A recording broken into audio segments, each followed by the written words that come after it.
Hello, everyone, and welcome to the 19th Northwest Children's Foundation Forum. Thank you for being here today. We're so glad to see so many different organizations and professions joining us. My name is Sarah Zubair, and I serve as co-president of the Board of Directors of Northwest Children's Foundation. As an attorney, I've spent the bulk of my career advocating for and representing the best interests of children involved in court proceedings. In 2016, I had the privilege of being on staff at an organization that received an NWCF grant and saw its incredible impact firsthand. I also attended my first NWCF forum in 2016 and was blown away by the incredible knowledge and expertise in the room. I joined the NWCF board to continue to support this important work. Our mission is to end the intergenerational cycle of child abuse, neglect, and trauma. We do this by making grants to organizations working directly with children, youth, and families, and by offering educational programs like this forum.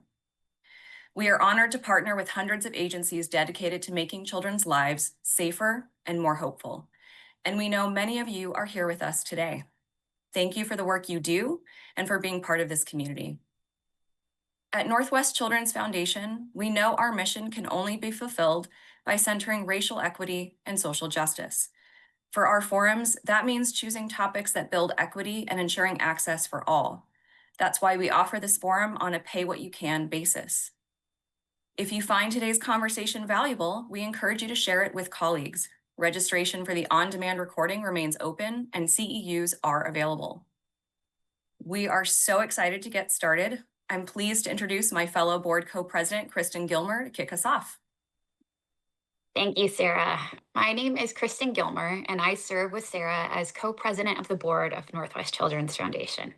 My professional life has focused on children's health in both global and local arenas as a doctor of public health. I serve on the NWCF board because the work our partners do is profound, it's important, and it saves lives every single day. It's no secret that we're living in turbulent and distressing times. At the Northwest Children's Foundation, we've been in deep conversations with many of our grantee partners, with many of you, about the extraordinary weight folks are carrying. It's a weight made heavier by funding cuts, staffing shortages, and the deep emotional toll of supporting families in crisis, all set against a backdrop of unrelenting political turmoil. This forum was built out of those conversations. Today is for those working with children and families facing severe and complex issues. But truly, today is for all of us. We've titled this year's forum, From High-Stress Interactions to Collaboration, because it focuses on a dual goal, strengthening our own well-being while also sharpening our ability to collaborate with others, even when the pressure is at its peak. Today, we'll explore evidence-based tools that serve us professionally and quite likely, personally. As one clinician we'll hear from today put it, these skills have been a solid anchor for me, especially in the most challenging times. So let's get started. Our first speaker may need no introduction. Dr. Ben Danielson has been a longtime member of the NWCF family. He's a director of a center named Ashe, which is committed to addressing tragedies like youth incarceration. He considers it a great honor to work with brilliant communities that know what they need, cherish their youth, and have too often been overlooked. As Dr. Ben believes, there is an abundance of brilliance all around us and that we do not lack ideas or effective approaches to even our greatest challenges, end quote.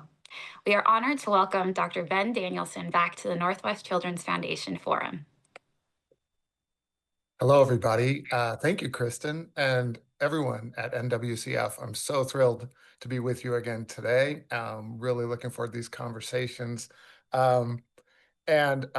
I just got to be honest with you all before I start up. It was especially hard to figure out what to say this year. Just extremely difficult to figure out my own opening remarks. And it made me think about how hard it is for us to do good collaboration during especially hard times, unless we are able to find our voices and find our words. So what I'm talking about today is basically my own struggles to find my own voice. Hope you'll bear with me. I hope this is something to ponder, and I'm just looking forward to everything that comes today. Oh, and a quick note. I apologize ahead of time for any mispronunciations. I think you'll see what I mean. I'm really grateful to be part of this gathering. Northwest Children's Foundation's enduring good work continues to bring us together and inspire us. It's a wonderful thing to be in the company of the amazing presenters today, and I really mean that. It's a wonderful thing, and I appreciate all of the effort that's gone into planning and executing this gathering today. Also, I appreciate all of y'all for spending your time with us and attending this event. I'm looking forward to the gifts of wisdom that our guests are going to share.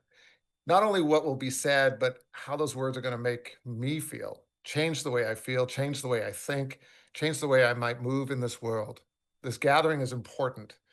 I'm not even in the orbit of our real speakers today, so I won't try to say too much about their really wonderful work, except to say it's really wonderful work, and we're in for a real treat.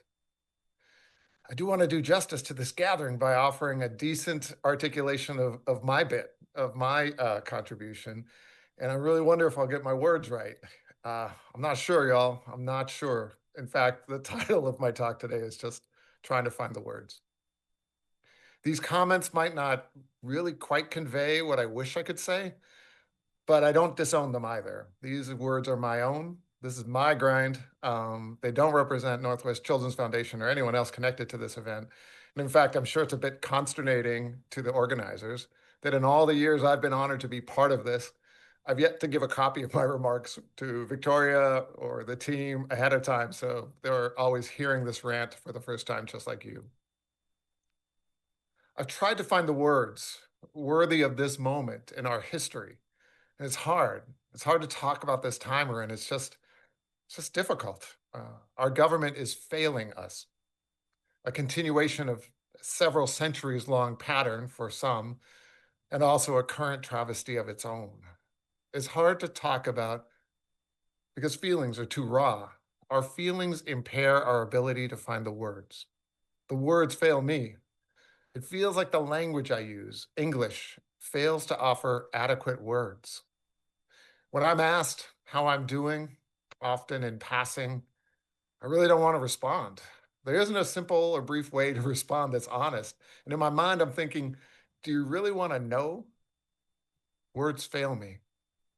I've not yet found a brief way to say I'm angry, grateful, outraged, worried, inspired, wary, resolute, planful, disquieted, on guard, loving, shocked, strategic, and hopeful despite ... There's no brief term that covers it when someone in passing asks how I am. Other tongues, other languages have created expressions for what English often can't.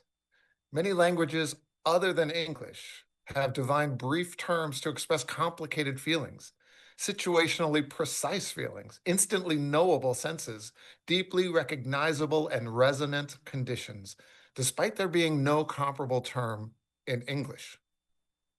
We need the words. We should have the words, especially during these most troubling times, as we bear witness to government-perpetrated crimes against humanity, even as we witness, stunned, the dismantling of generations of civil justice. We should be able to verbalize our feelings and our response. We could use the help of other languages these days. We also need to remember to take care of ourselves. We need to take care of ourselves and each other. We need to remember to eat, to share meals and share our hearts. We need to stay in touch with how it feels to have the sustenance to keep going. English doesn't always offer easy ways to remind us of the feeling of being nourished, which could contribute in the shock of the times that we're living through to our forgetting to eat.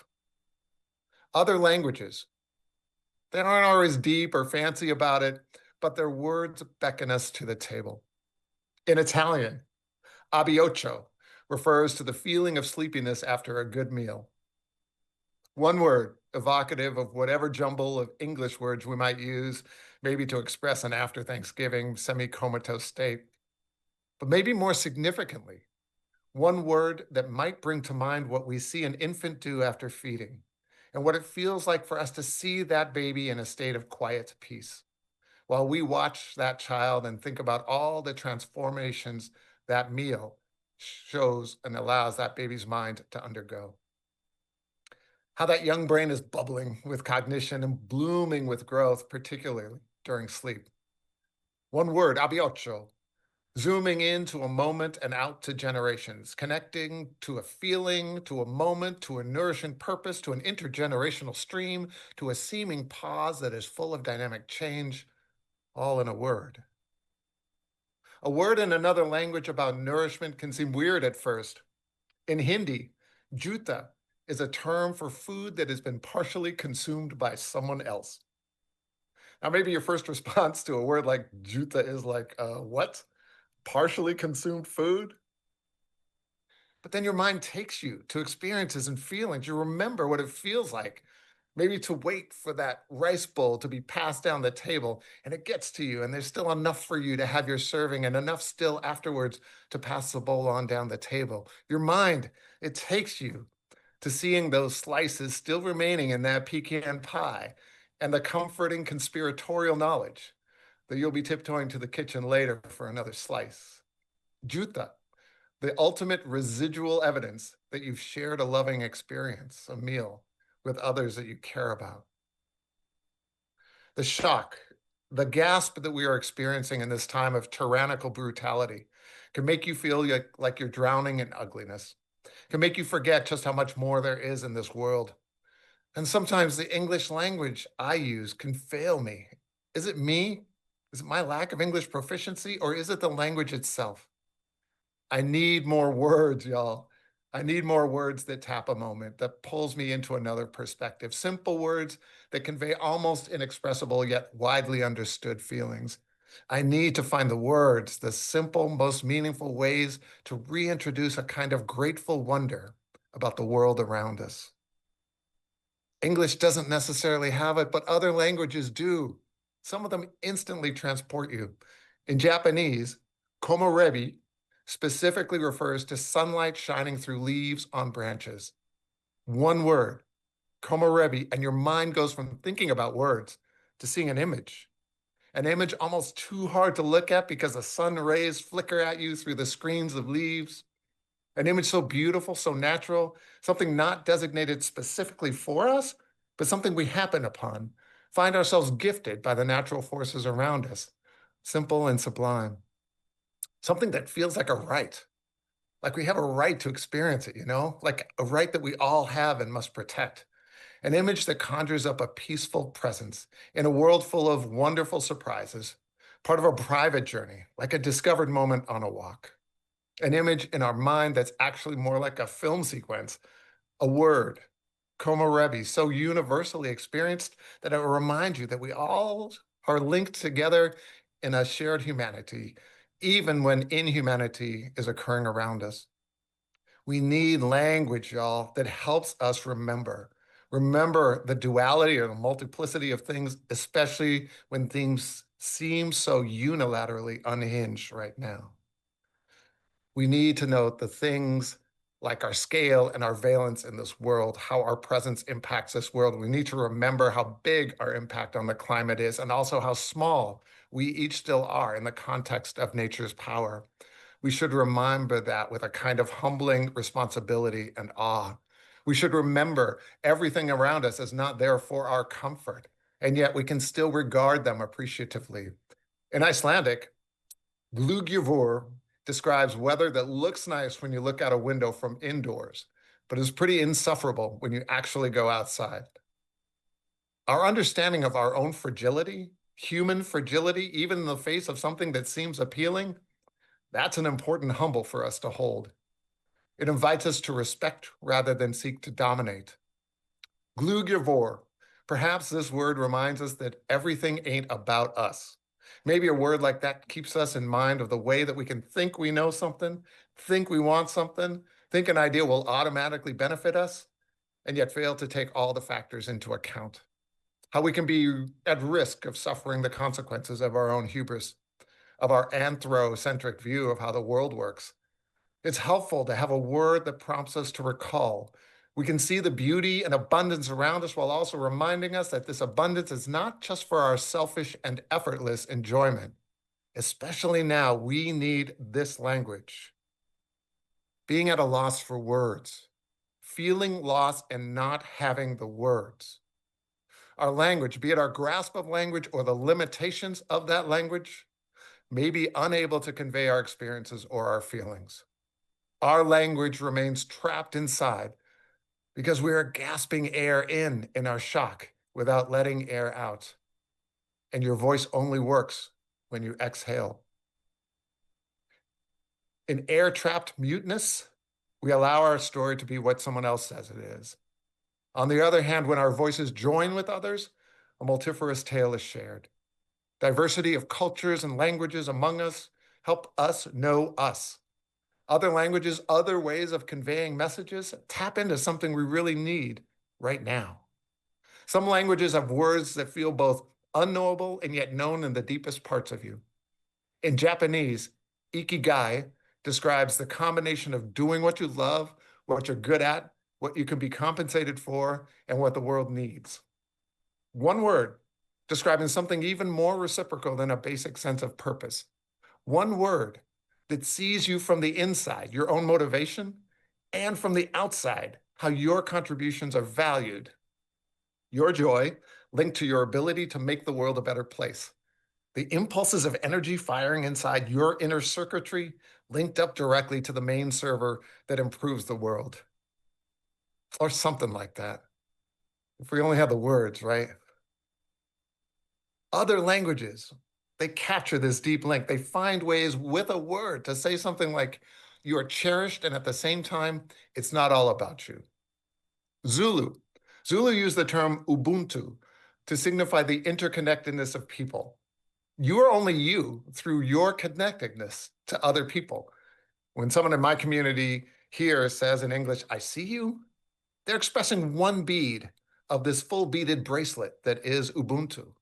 I see you. I recognize and acknowledge and appreciate your presence. Now, Ubuntu takes this even deeper. I feel connected to you. I share and appreciate our existence together. And more fundamentally, you would not be, except for the ways everyone else connects to you. You exist in other people's gaze. This is like the ultimate form of adult peekaboo, but with a deeper link than an optic nerve. And we inherently know that those links transcend even life and death. Our English language might not have a word for it, but we know how it is to feel that connection even after someone has passed, or that specific yet universal sense one has when someone is still alive but not present in our lives anymore. It feels deeper than missing someone, but English doesn't offer the word. In Portuguese, saudade refers to a deeply emotional state felt when thinking about someone who is absent. A deeply emotional state, embracing warmth and appreciation and maybe regret and some humor and some poignancy and bitterness and reverie and sadness and something so much more. It's hard to find the words, y'all. Language evades me. Or maybe my language never even offered the vernacular. In especially trying times, it feels hard to find the right terms to describe even the littlest of things.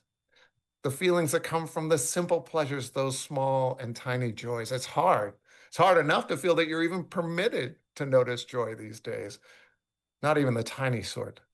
And it's made harder when you don't have the words. Some other languages have words that capture those little momentary selfish delights. In Catalan, socarrat is the crunchy bit at the bottom of a rice pan where the rice has slightly burned and stuck to the pan. It turns out many languages have a word for these cherished sticky rice bits. Japanese, Korean, several other languages have a word for it. So there must be something about this little tiny joyful rice encounter, or maybe just something about the general importance of personal moments of joy. The experiences that manage to remind us that we're sensitive organisms that notice things. The situations that remind us we're human, that our lives are made of many moments, some monumental accomplishments, some minor successes, some great disappointments, some minor shortcomings, all making up a compendium of full lives. The little things define us as much as the big things. But sometimes our lack of words, especially in English, makes it hard to notice all that we are. Makes it hard to see the panoply, to lovingly laugh at ourselves in all of our ways. Maybe it feels like too much is at stake for us to laugh at ourselves, or that we can't expose our flaws. but maybe we should. Maybe understanding humanness in ourselves is part of understanding other, the beauty of other. The little things that we might see as flaws that make us human. I'm not sure there are apt words for those in English. In Japanese, tsundoku means buying books without reading them. One word for a very specific snapshot in a life. Simple, kind of funny, real, human, could be anyone, something you alone likely know the truth of. Such a specific context and yet so human.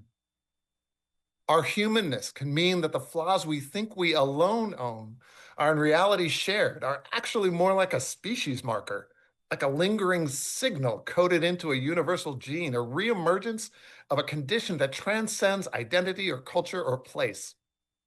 In Scottish, tartle refers to that moment when you go to introduce someone to someone else and you forget their name. Our foibles, once thought to be a lonely curse of ours alone, and then through the language of other tongues revealed as part of existing on this planet, maybe this should offer us some comfort, some broader sense of connection beyond our ken and deep in our most human core. Consider, please, that our realization about our humanness allows us to feel awe, feel exhilaration, feel ecstasy. There's a certain way of feeling that some combination of those things, combined perhaps with a little bit of a humbling sense that we are bearing witness to magnificent things around us. English doesn't necessarily have a word that evokes feelings like this, that channel the experiences which transport us like that. Gokota is a Swedish term that refers to communing with nature at dawn. It's connected to the practice, the daily ritual of rising early and going out pre-dawn in order to experience that moment as the full glory of day greets the natural world. It's a way of inviting humbling awe and exhilaration. It's a way of living. Inviting and anticipating a feeling. Anticipation. Anticipation becomes as definitional as a feeling itself. It's part of the package. Tarab in Swahili refers to the uniquely sweet syncopation of music and poetry when they occur simultaneously. It is the witnessing of a minor singularity, if you will, an event of coalescence. The coalescence of our natures, expressed so aptly in other languages and so gapingly lacking in English sometimes, it's such an important reminder. A reminder that our genes are almost completely shared, an etymological revelation that tells us what we already knew, yet so easily forget. We so easily forget that every human shares 99.9% identical genetic material. And this makes our inner and our outer experiences something we actually share. Other languages can be exquisitely good at expressing how genotypically consistent we actually are. All you have to do is hear the definition of a word in another language, and you feel it speak to you at some genetic level, at some primal level, like as primal as a yawn or a hiccup. In the Philippines, gigil is the intense urge to squeeze something because it's cute. Now, don't lie now. You know you've all felt that urge. It feels so easy for some people to forget or deny how we are all connected across our different expressions of words, of self, of loving, of melanin, of heritage, of beliefs, of identities. We're connected. I think that to some extent, English language can betray us. Yeah, I'm going to say it. English language betrays us, betrays our shared humanity, leaves us inadequate in our endeavors to express shared experiences, and then contributes to our sense of isolation and polarization. It can lead us to justify the most heinous treatment of others by denying hard-won rights, squeezing off access to resources, beating and caging those who are deemed unworthy other, sanctioning at the highest government levels the killing of those who dare to stand for our shared humanity. We deserve better leaders. We deserve better accountability. We deserve just better. A message as important as that deserves the most compelling way to say it, deserves the most powerful invocation from any spoken source. Is there a way for us to narrate our sacred expectations better? In our present day daily interactions, would it help if there were better words that express the whole of us? How much we belong to each other? In Spanish, our pertenencia. How much the expression of our shared belonging serves as an antidote, an actual antidote to the dehumanizing moment that we're living through? Even in our daily interactions, are we permitted our simple stumbles as well as our inspired moments? What words are in our quivers to convey, for instance, how our minds betray us one moment and outperform our expectations the next? For every Scardish tartle, that moment when you forget that name that you already knew so well, for every one of those, there were also moments which Portuguese speakers called desenrascanço, referring to the ability to solve a problem or make something work despite lacking the tools or resources that should be there. The alchemic talent to be under-resourced and yet accomplish amazing things. I'm telling y'all, I've seen that again and again in the communities I've had the honor of being part of. Consider the idea that our mix of flaws and talents makes for a beautiful existence. I'm just not sure English has the words to ground us in that kind of wisdom, in the wisdom that beauty comes from something other than perfection. Other languages can convey this, and it can recalibrate our ability to appreciate the world. In Japanese, wabi-sabi is a term that celebrates the beauty in things that are imperfect and impermanent. A cracked and then repaired teacup, a partially melted snowflake, something traversing an adversity that causes flaws and in doing so adds to its beauty. Those kinds of things remind me of what it means to endure trauma scars as humans. Our ability to move through trauma, to grow through hardship and not be the person from before, that person who never experienced trauma, and in that imperfect journey also become something more. What narrative can embody this? What word captures in a whole scene in the documentary that chronicles our lives like that? What word can magically prolong our sense of anticipation or describe the tragicomic nature of life? The Yagan language of Tierra del Fuego has a word, mami lapanapatai, which refers to the meaningful look shared between two people who both desire to initiate something, but neither wants to take the first step. An almost excruciating yet warmly familiar experience, full of pre-kinetic potential energy, balancing on the precipice of something wonderful or opportunity lost. Doing the things we hesitate to do, accounting for the cost of inaction, moving past the false safety of the known and opening ourselves up to something else. There's so many things that we should be learning, so many new things we are offered to see and be and learn in our limited times around this solar plane. And so many things we must retain and learn from. The word in English, there's no word in English that teaches us how to accumulate our learnings. In West Africa, Sankofa literally means go back and get it, referring to the importance of learning from the past. In the US, here where our historical record keeps rhyming so often, particularly in the percussion of transgressions against others, how does our narrative language help us keep our past in mind so that we can know where we are in our present, eschew the harmful repeat of the past, and set our direction toward a better future? The English language can mistakenly confuse its dominance for eloquence, leaving us with a dull palate just when we need the most redolent vocabulary. As for me, y'all, I guess I need to get a little bit more poly into my glot, because these days especially, the words fail me in English. Struggle has defined this past trip around the sun. The type valence and impact of that struggle have not been borne equally across all shoulders. Maybe the strongest litmus test of a group of people, of a society, is the extent to which people check and seek to support others, even when they themselves feel the bite of suffering.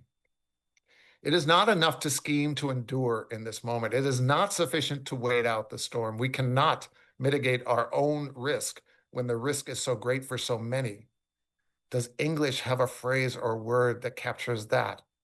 Even in our state of fatigue, we must fight back. We must remain vividly aware of what's at stake. I'm certain A year ago, in the early part of 2025, I was not the only person who kept pondering the poem First They Came, penned after World War II by Martin Niemöller. First they came for the socialists, and I did not speak out because I was not a socialist. Then they came for the trade unionists, and I did not speak out because I was not a trade unionist. Then they came for the Jews, and I did not speak out because I was not a Jew. Then they came for me, and there was no one left to speak for me. If Sankofa guides us, we would recognize this refrain. What narrative strategy in English would halt its progression? Is it a victory to maneuver such that a tyrant overlooks you? And please remember that while we are searching for our own words, a thunderous silence will mark the unheard voices of those who have been chained, expelled, erased. When we find our voices, they must convey our deep sense of Qadarin for all lives. The Somali term Qadarin refers to holding someone in high regard, honoring them and valuing their life. This regard goes beyond appreciation and comes really close to reverence. No equivalent English term really captures it. And no amount of fear or bullying can force a sense of Qadarin. The past year has been marked by the imposition of fear. Fear is a potent, but is also unsustainable force. Fear is a cancer which ultimately destroys its host. This is cold comfort, I know. The catastrophic harm has already been done, and we need to resist any more harm. We need to resist our resistance. Our resistance is beautiful. And it comes from an unshakable sense of humanity and compassion. Even as the ground is being seismically shifted beneath us, the things we believe in cannot be uprooted by the tiny, shaky hands of a tyrant. We must be advancing our values, especially on these rainy days. The things that we believed in when it felt like there were more possibilities, when there was less suppression, at least for some of you all, must continue to be the things we believe in when suppression is amplified. If we believed in the power of imagination and creativity and prevention back then on those sunnier days, then surely it is an even more important thing to invest in during gray days of struggle and fear. If we believed in the value of diverse voices leading to better organizations, better leadership tables, better hive minds, then this should be an even stronger priority now when the obstacles to doing good work are even greater. If we believed that communities have always known best, then that must be even truer today. Part of the work for us in this moment is to see beyond this moment and remain connected to our better selves.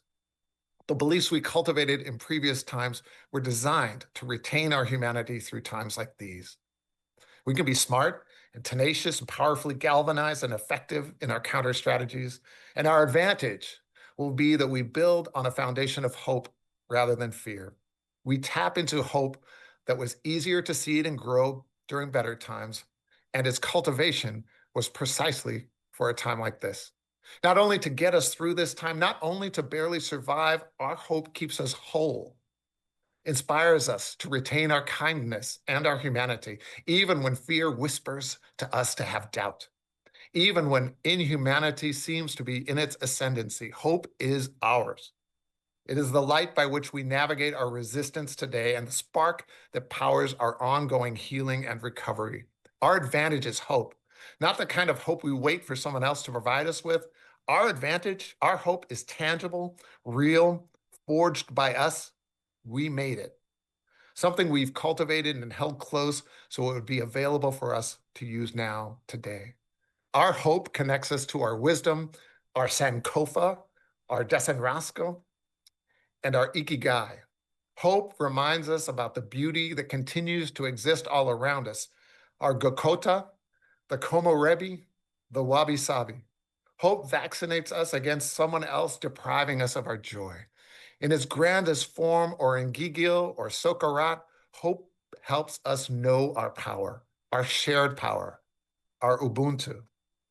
Our Ubuntu.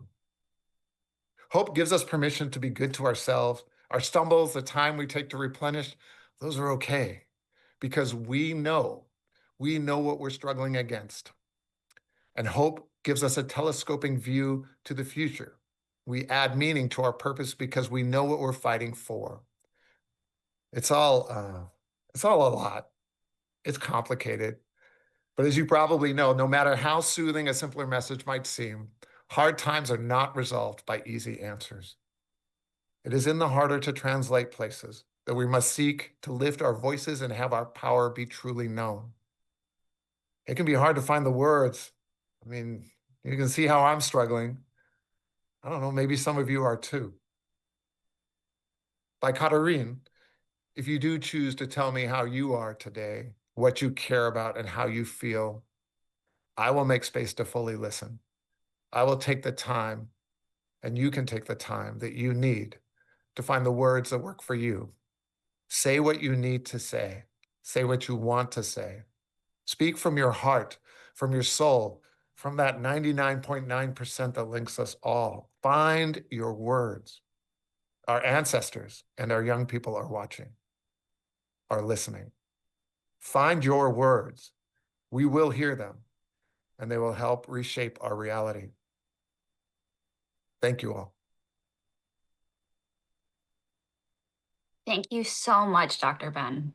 For a person who spoke about struggling with words, you did a pretty beautiful job of finding them. And now to introduce our featured speaker, Dr. Lisa Mennet, someone who understands deeply what it means to sit with children and families in moments of vulnerability. Dr. Mennet is a leading voice in infant and early childhood mental health, with a lifelong focus on how trauma shapes early relationships and how healing begins through reflection and attunement. She earned her PhD in infant mental health from the University of Washington and has spent decades teaching, mentoring, and walking alongside professionals in the field. Many know her through her work training practitioners in the FAN model, which she will talk about today, and through the reflective consultation she has provided to home visiting, early intervention, and mental health teams. Please join me in welcoming someone I have looked up to for a very long time, Dr. Lisa Mennet. Thank you so much to the Foundation for inviting me to be with you today. I've long admired the work of the Foundation and its grantees. Your devotion to the well-being of children and families makes our community stronger every day. I also want to thank the Foundation and Dr. Danielson for always creating such a warm and welcoming space for all of us. It feels like a balm to be together today. I feel like I also need to say that it feels a little challenging to be in a contemplative mood today. Like many of you, I feel really scared for families and really angry. It feels like a time for action. And I think the thing that is helping me is to be with you, to hear Dr. Danielson's incredibly inspiring and thought-provoking and beautiful words. And to think about how when we build community, we are engaged in action. And how when we expand our own skills for meeting the needs of families, we are engaged in action. And how when we are coming to know ourselves better as professionals and as individuals, we are getting ready for action as well. So I was asked to share some thoughts about attuning with clients and families in particular. And so many of the examples that I'm going to offer today focus on that circumstance, but I hope the ideas will be broadly useful because we all have had experiences with communication that is challenging. It might be having a conversation with your teenager. It might be entering into a performance review if you're a supervisor or a supervisee. And of course, it is the case when you're listening to the experiences of children and families who are struggling. We all know what it feels like to worry that we're not going to be able to find the words, as Dr. Ben says. When I was a beginning therapist, way back in the day, I was assigned my first clinical family to work with through the training program in my clinic, the clinic in my training program. And at that point, I was as inexperienced as they come, but also really excited, both scared and excited by the prospect of meeting a family and trying to be helpful. One of the ways that I tried to sort of glue myself together was trying to anticipate as much of the conversation as possible. And so I knew a little bit about the family from the intake information. So I figured parents going to say A, and then I'll respond with B, and then of course they'll say C, and I'll be ready with D, right? So this was my strategy internally. And you can imagine that it did not go very far when confronted with an actual human. We're all learning. The thing that I needed to learn was to be okay with uncertainty, because that's what communication is. And also to cultivate a sense of wonder. And by wonder, I mean both like, I wonder, and also wonder in the sense of a little bit of awe, the awe that comes from appreciating the full, surprising, unpredictable humanity of another person. And then finding a way to be excited about what the two of you are going to create in conversation together.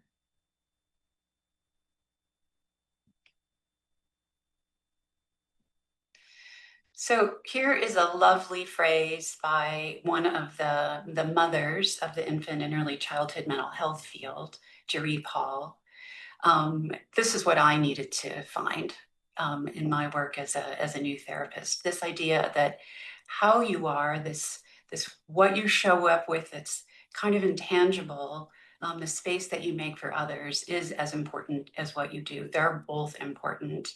Bringing your expertise as somebody who is helping families is important. But today we're going to focus more on this question of the how you are. Jeree was amazing and had lots of super amazing things to say. And this was another one of her sayings: do unto others as you would have others do unto others.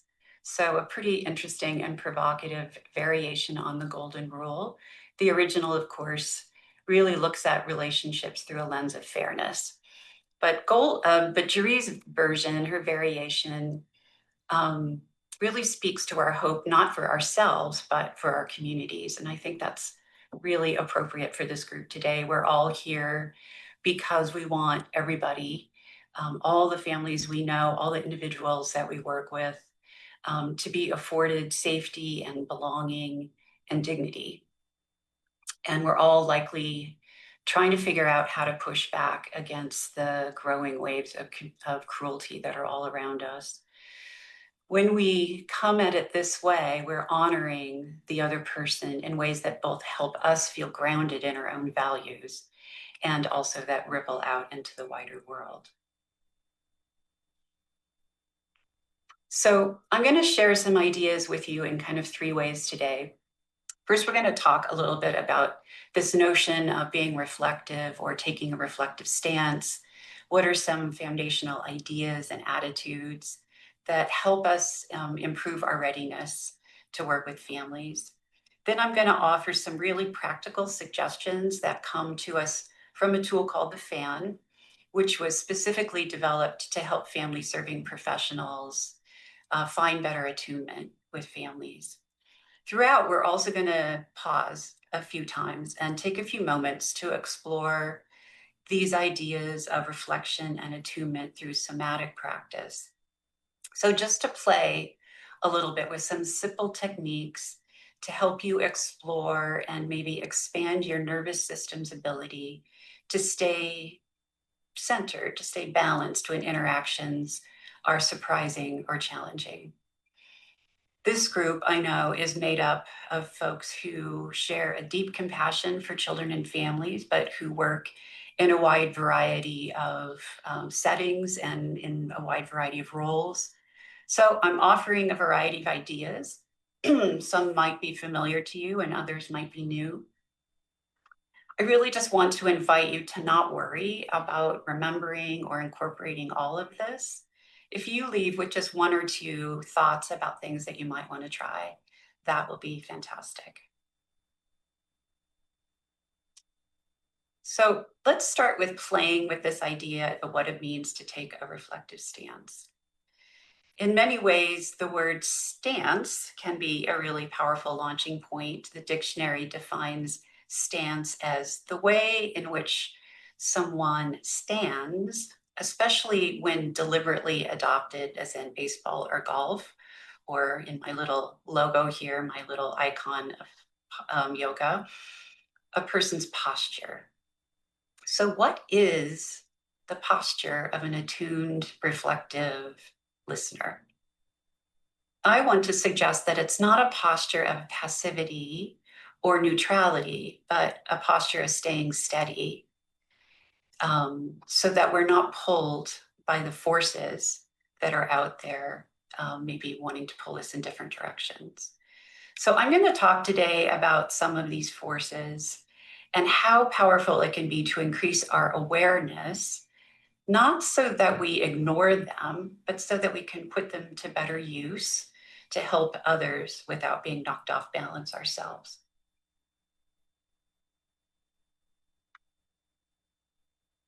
So let's first just take a moment to ground ourselves. We'll take a little moment for some somatic practice and check in on how your nervous system is feeling today. Whatever you are feeling is just fine, but it can be really great to just notice where you're starting from. So if it would feel good, I invite you to take a few breaths, maybe to rock your feet back and forth on the floor.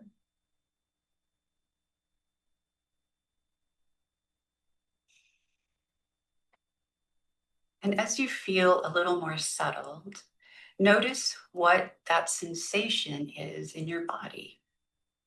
How do you know that you feel more settled?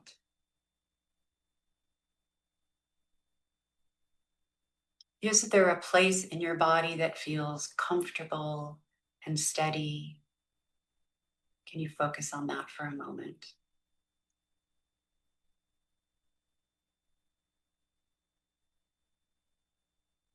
Now take a moment to see what floats to the surface as I ask you to think about a time where you were anticipating or maybe in a conversation that was difficult.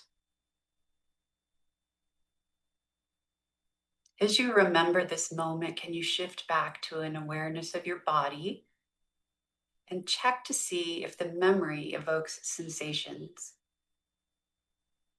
maybe in your belly, your jaw, your shoulders? Can you just notice with acceptance and curiosity?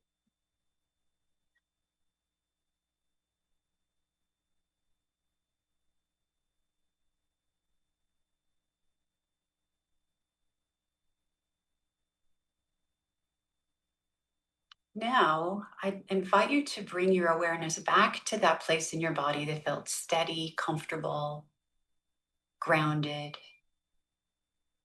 Breathe into that sensation for a moment.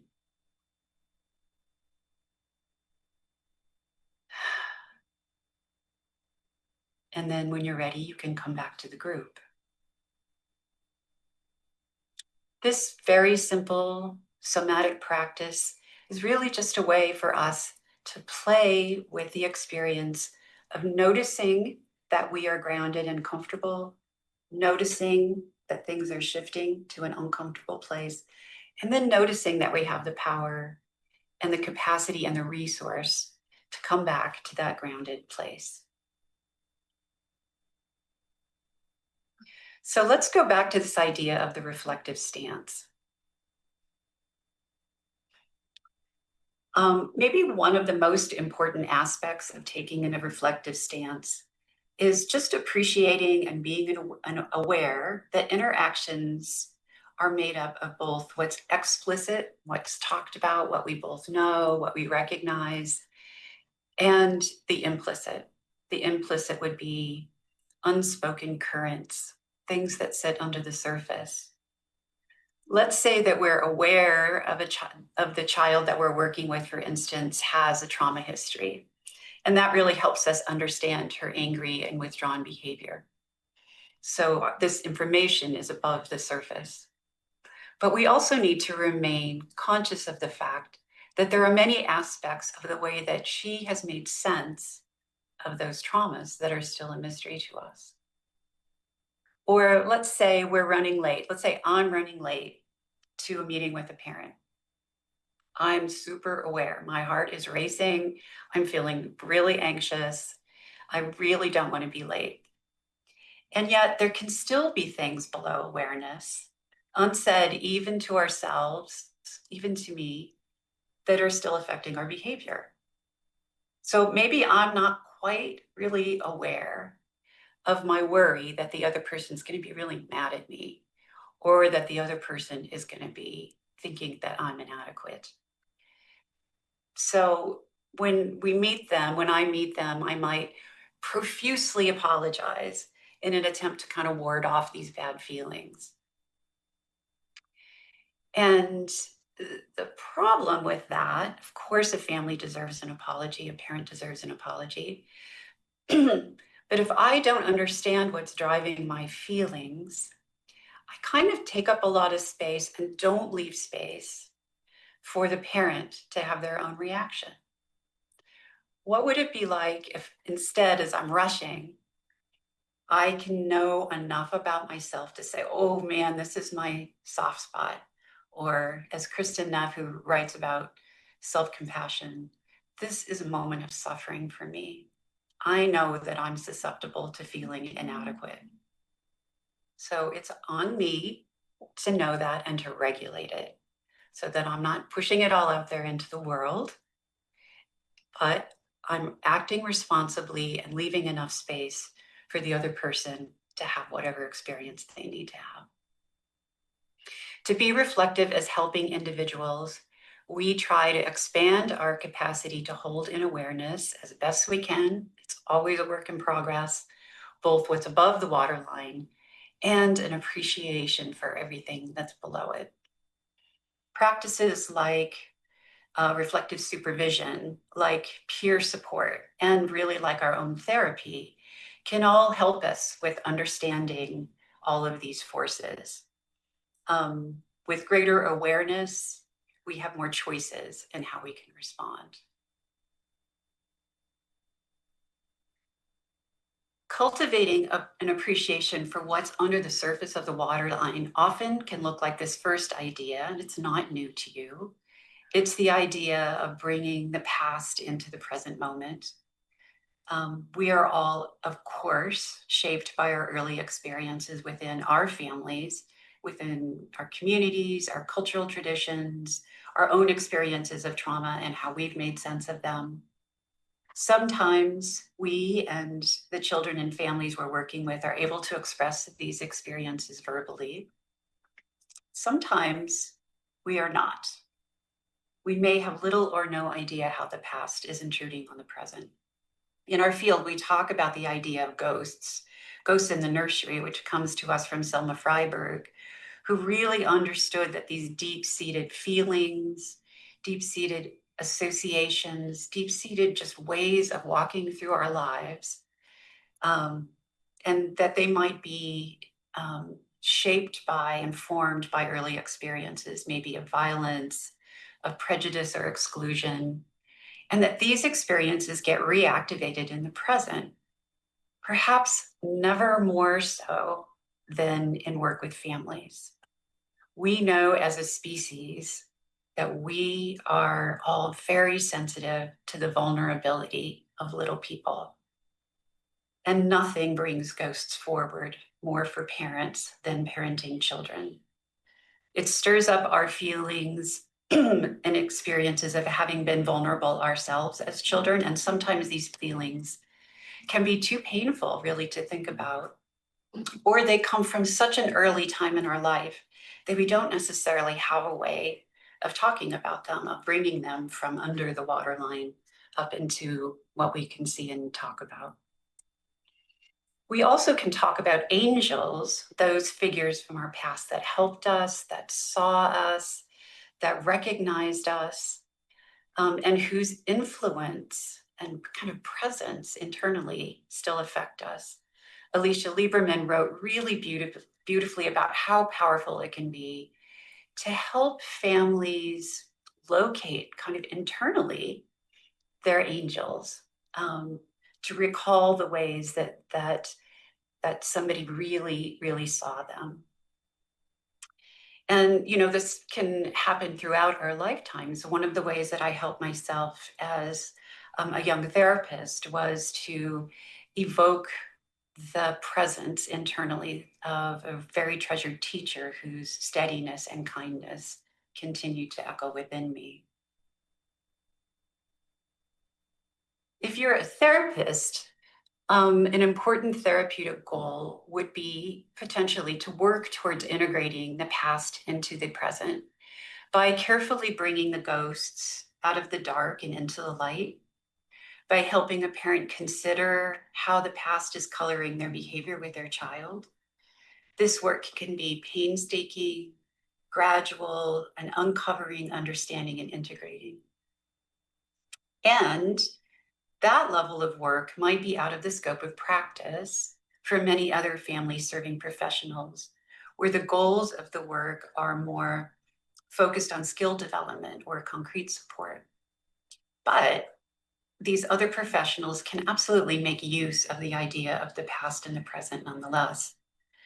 Imagine a parent new to a social service program who's asked to fill out the typical paperwork before meeting with a provider.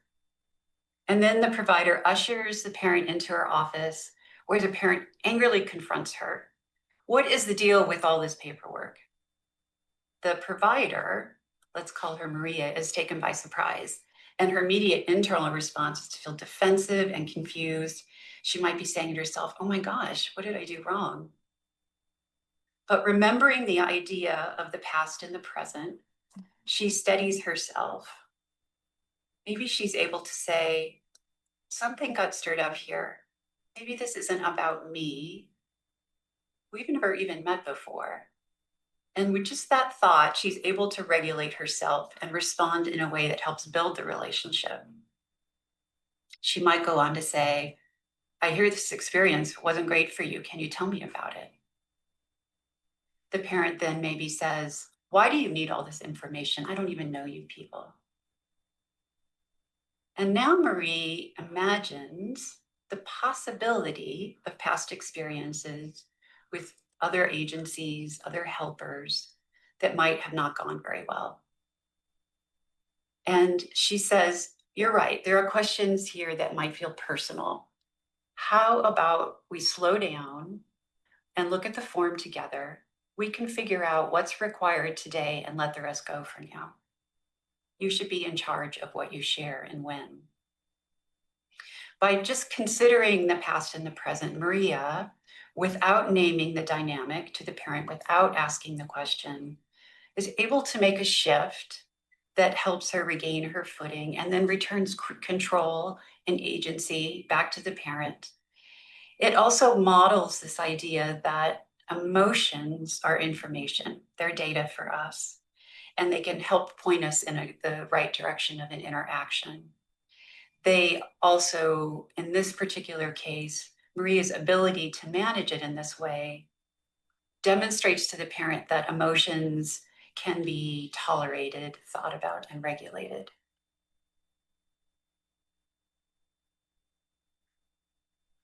A very important balance point, we're talking about these different balance points for holding that reflective stance, is our growing awareness for what we bring to the interaction. And where we come from and what has shaped us. I'm sure that you've all participated in conversations and learning around diversity, equity, and inclusion in the last few years. And if you're white, you know that it's important that we hold awareness of the ways that being white in our culture supports privilege, because it's so easy to not notice or question that.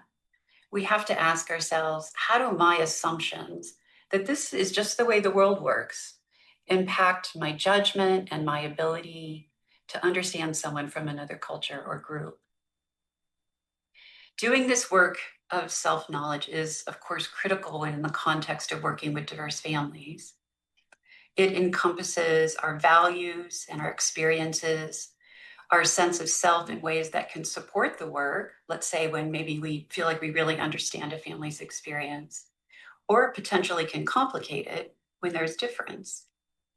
The difference can be visible and explicit, like a difference in background,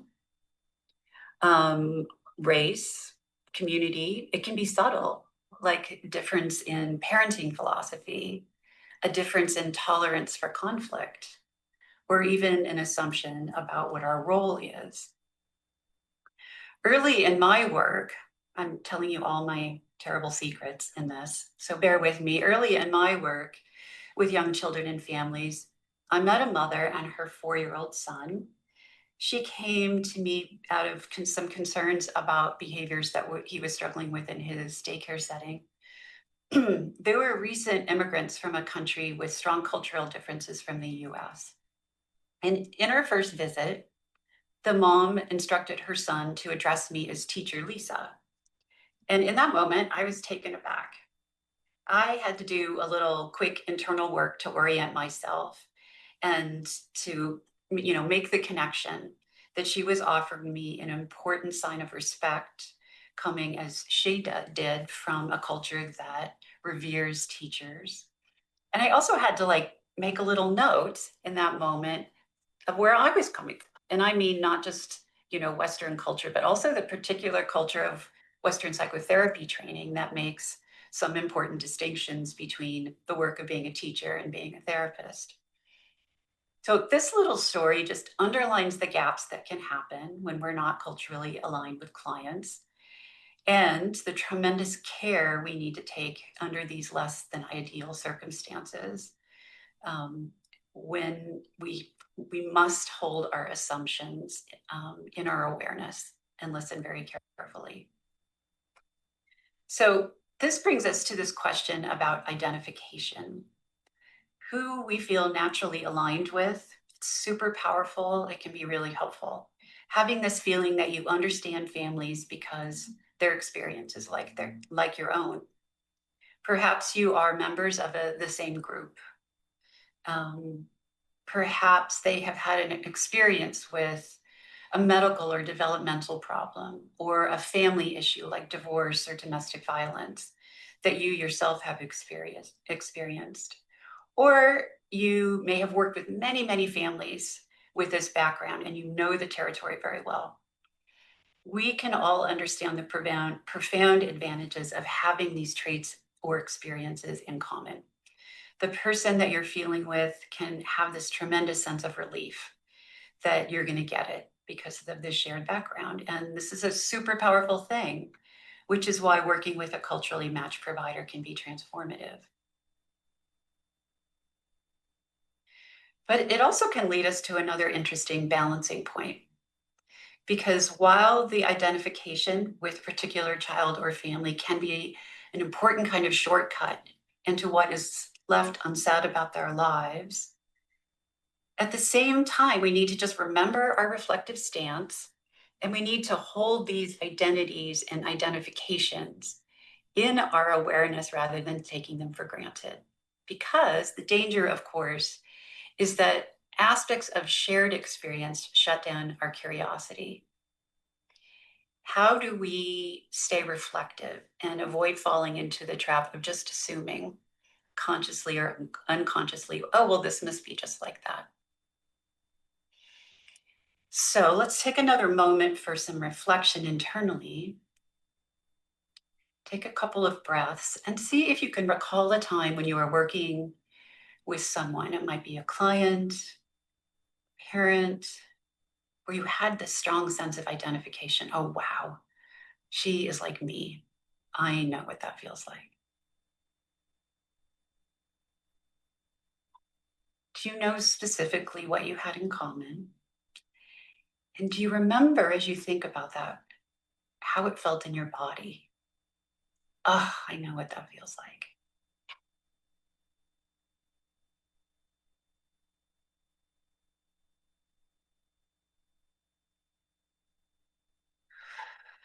Now recall a time where maybe you were talking with or working with somebody who was not like you, somebody who felt mysterious to you, where what was under the surface of the water was big. And as you shift your awareness to thinking about that interaction, What do you notice internally?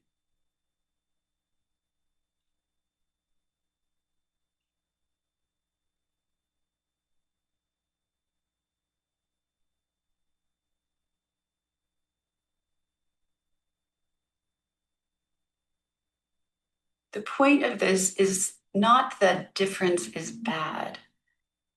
It's really just that when we can use our bodies and our nervous systems as information, we become more familiar with what's going on in the moment so that we can stay more aware. You know, we can have that sense of, oh, there's that little twinge. I need to pay attention to that. And we can stay better poised between this idea of knowing, of surety, of like, oh gosh, I know what that's like, and not knowing, of wondering.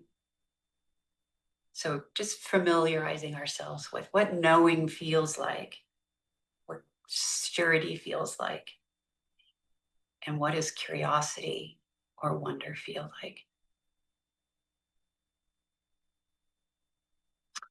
So now I'm going to shift gears a little bit and talk about this tool that some of you may have been exposed to and others have just been hearing this term called the fan. So here's our fan. It's shaped like a fan. We can fan ourselves with it. And of course, there's a ton of words here, and I'm going to explain it all. So don't get too worried about everything that's there. But first, let me tell you a little bit about where it came from. The fan is a tool that was developed by Linda Gilgerson at Erickson Institute in Chicago. Dr. Gilgerson was developing this tool specifically to support home visitors who were working with fussy babies. And what she discovered in her, decades of work supporting families like this was that the experience of being deeply seen and understood was transformative for families. Having a really fussy baby may be one of the hardest things that somebody's ever going to deal with, certainly as a parent. There are so many feelings of inadequacy, of guilt, of shame, and definitely of isolation. And so what Dr. Gilgerson was able to do was see how this sense of being understood was transformative, and parents moved from feeling hopeless and helpless to feeling like they could respond, hold, metabolize distress in really different ways. And I think that the thing that makes the fan so useful isn't that it's like a set of brand new skills that you haven't heard of before. You will recognize some of the ideas that I'm going to cover. It's really the elegance with which Linda organized and explained these attunement skills and then linked them together with cues to help us understand when we can move between and among the processes. It's really this idea of like having a set of tools in your tool bag in the moment when you're disorganized, in the moment where you feel overwhelmed. Okay, now I know I can grab my tools when the interaction is getting hard. So I'm going to introduce you to just a taste of how the fan can be used to deepen these skills for listening and following. And then later in our panel discussion, Megan Jimenez is going to tell you a little bit more about what a full fan training is like, because this is just a little taste. So don't worry about taking it all in, but you might note like, oh, there's one or two things here that I'd really like to try. Before we jump in though, we're really talking about the idea of mismatch and repair. And this idea there's a really interesting statistic that comes from infancy research that looks at the way that parents and babies create this kind of conversational dance using vocalizations and eye contact and body posture where they're really in sync. And then strangely enough, this percentage of time that we are synchronized also shows up with adults and their therapists in therapy, and really just between adults in regular conversation. So we're going to have a poll, and I'd like you to just, you may know this statistic, which is great. If not, just guess what percentage of time you think conversational partners are in tune or synchronized.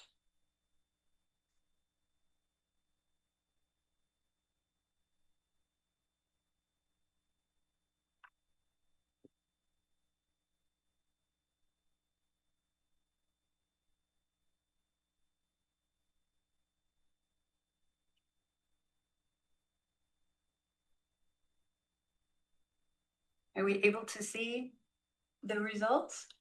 Ah, okay. I'm looking at the results over on another screen here. And lots of you are saying B, which is 30%, which means that you've all heard this before, which is fabulous. That's correct. And, you know, I've known this statistic for a long time, and it always still kind of amazes me. It helps us understand that mismatching isn't a crisis. It's the inevitable rhythm of two separate people coming together. In fact, the research in infancy shows that mothers and babies who are matched a lot more than this, a lot more than 30% of the time, actually have more problems going forward than the pairs who kind of stay in this range. There's something really important about making space for the self and the other to be like us and to be dislike us, for coming together and mismatching. So the important ability here is to notice the mismatch and make a repair. For the parent of an infant, that might look like noticing that as you've leaned in, the baby has leaned out and turned his head to the side. And then moving back as the parent and waiting a beat for the baby to get reorganized. Having all that stimulation is intense. And the baby needs a beat to get it together and come back with a smile that says, I'm ready for more. What that might look like as a provider working with a parent is noticing that the solutions that you're offering to the situation that they're asking about are kind of falling flat. That's the mismatch. The repair comes from noticing the parent's maybe downcast gaze, maybe tight voice, and thinking, okay, I think we've mismatched. And saying something like, I think maybe I raced ahead with my own ideas. Could we start again? I really want to know what this is like for you.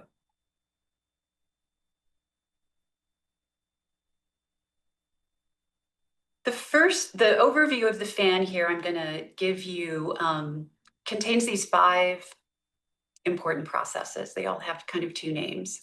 We've got calming, which is mindful self-regulation, feeling, which is empathic inquiry, thinking, which is collaborative exploration, doing, which is capacity building, and reflecting, which we also call integration.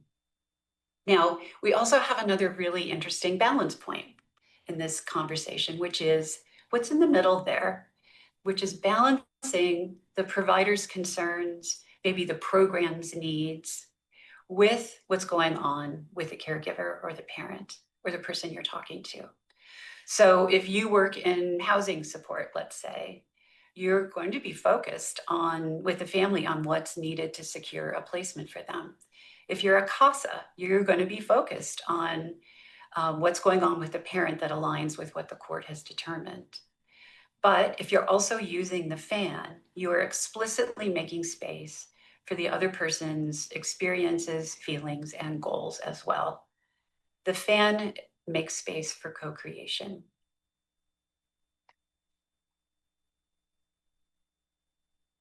One way that the fan is really explicit about valuing the other person's experience is through what we call the arc of engagement.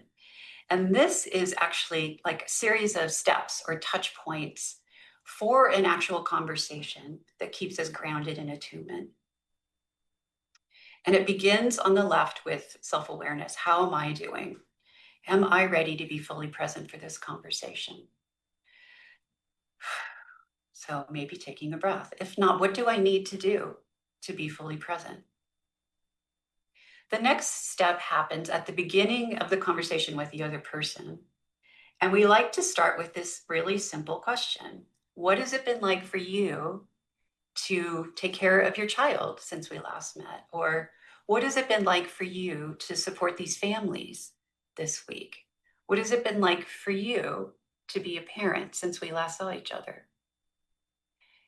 We really want to establish that the other person's felt experience is important to us before jumping into all of the facts and agendas that are also important.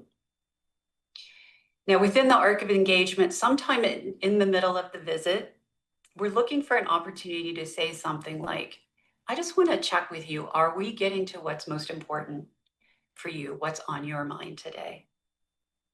Which offers an opportunity to check how we're doing on our agenda, to potentially change topics to discuss a deeper concern. People often don't start with the thing that's most, what is weighing on them the most. And it really signals to our conversational partner, you have power here too. At the end of the visit, we do a couple of things that are kind of fun, that are very explicitly intended to look for shared meaning, to use the power of the fact that when we repeat something, we tend to remember it better. So we might do it by asking, was there something that we talked about today that you really want to remember? Some variation on a question like that. And sometimes we might get really surprised what the other person says. We've got it like in our head, wow, this is an important conversation because blah, blah, blah happened. And then they say something completely different. Super helpful to know, so that we can be tracking and staying attuned. Another thing that we might do, and this works great if you're having a series of ongoing conversations with a client or a parent. Home visitors do this, the Fussy Babies home visitors do this, and lots of other professionals do too. We ask, what are 3 words that you would use to describe your child this week? And then we make note of the words. Sometimes parents might say something that feels pretty intense to us, or even maybe a little mean, which is super good for us to know. I mean, we'd love to leave with them saying, oh, they were perfect and amazing and smart. That's not realistic. Parents are holding sometimes very conflicting and hard feelings. So if they say something that feels a little difficult, we can say to ourselves that that's really good to know. We say to them, yeah, things are still hard. I hear you, and we're going to keep thinking about this together. A fun thing that many Fussy Baby and other home visitors of other kinds, folks who maybe work in a really different part of family serving systems have done with these 3 words is that they track them over time. And then at some point, often towards the end of the work together, they might produce what we call a word cloud. I'm sure you're familiar with that. That brings together the things that this parent has said about their child or about the work together since you started. And some parents will take this and put it on their fridge as a way of like really honoring the work that we've done and the time together. Finally, in the arc of the visit, the last step is, again, just for us, which is after the contact, after we've said goodbye, being sure that we remember to check in with ourselves. How am I doing? That might have been a pretty stirring conversation. Do I need a breath of fresh air? Do I need a sip of water? Do I need to talk to my supervisor or to a peer? What do I need to be present for what comes next?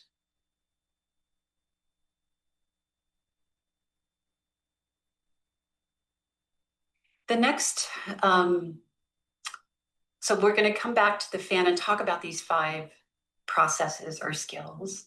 Again, ones that will be familiar to you, but we're talking about how they're connected to each other and reading cues for when it's time to move in and out of them. So this first skill that we emphasized is mindful self-regulation, the calming part of the fan, the part of the fan that's really for us. And of course, it fits perfectly with this idea of the arc of the visit, saying to myself at the beginning and the end, how am I doing? But of course, we want to potentially use these calming skills at any time during the conversation when strong feelings are coming up for us. I think it's really important to say that at best, mindfulness isn't a tool to get us to forget or pass over the truth. There are hard truths out there. And right now, families, what's going on with families makes us feel enraged and frightened on their behalf. And these feelings are justified. and they can move us to action that can be really important. But as attuned partners, we still need to find the reflective stance, this balance point that mindfulness can help us with. So it's not that mindfulness is a replacement for action. It helps us choose the best action.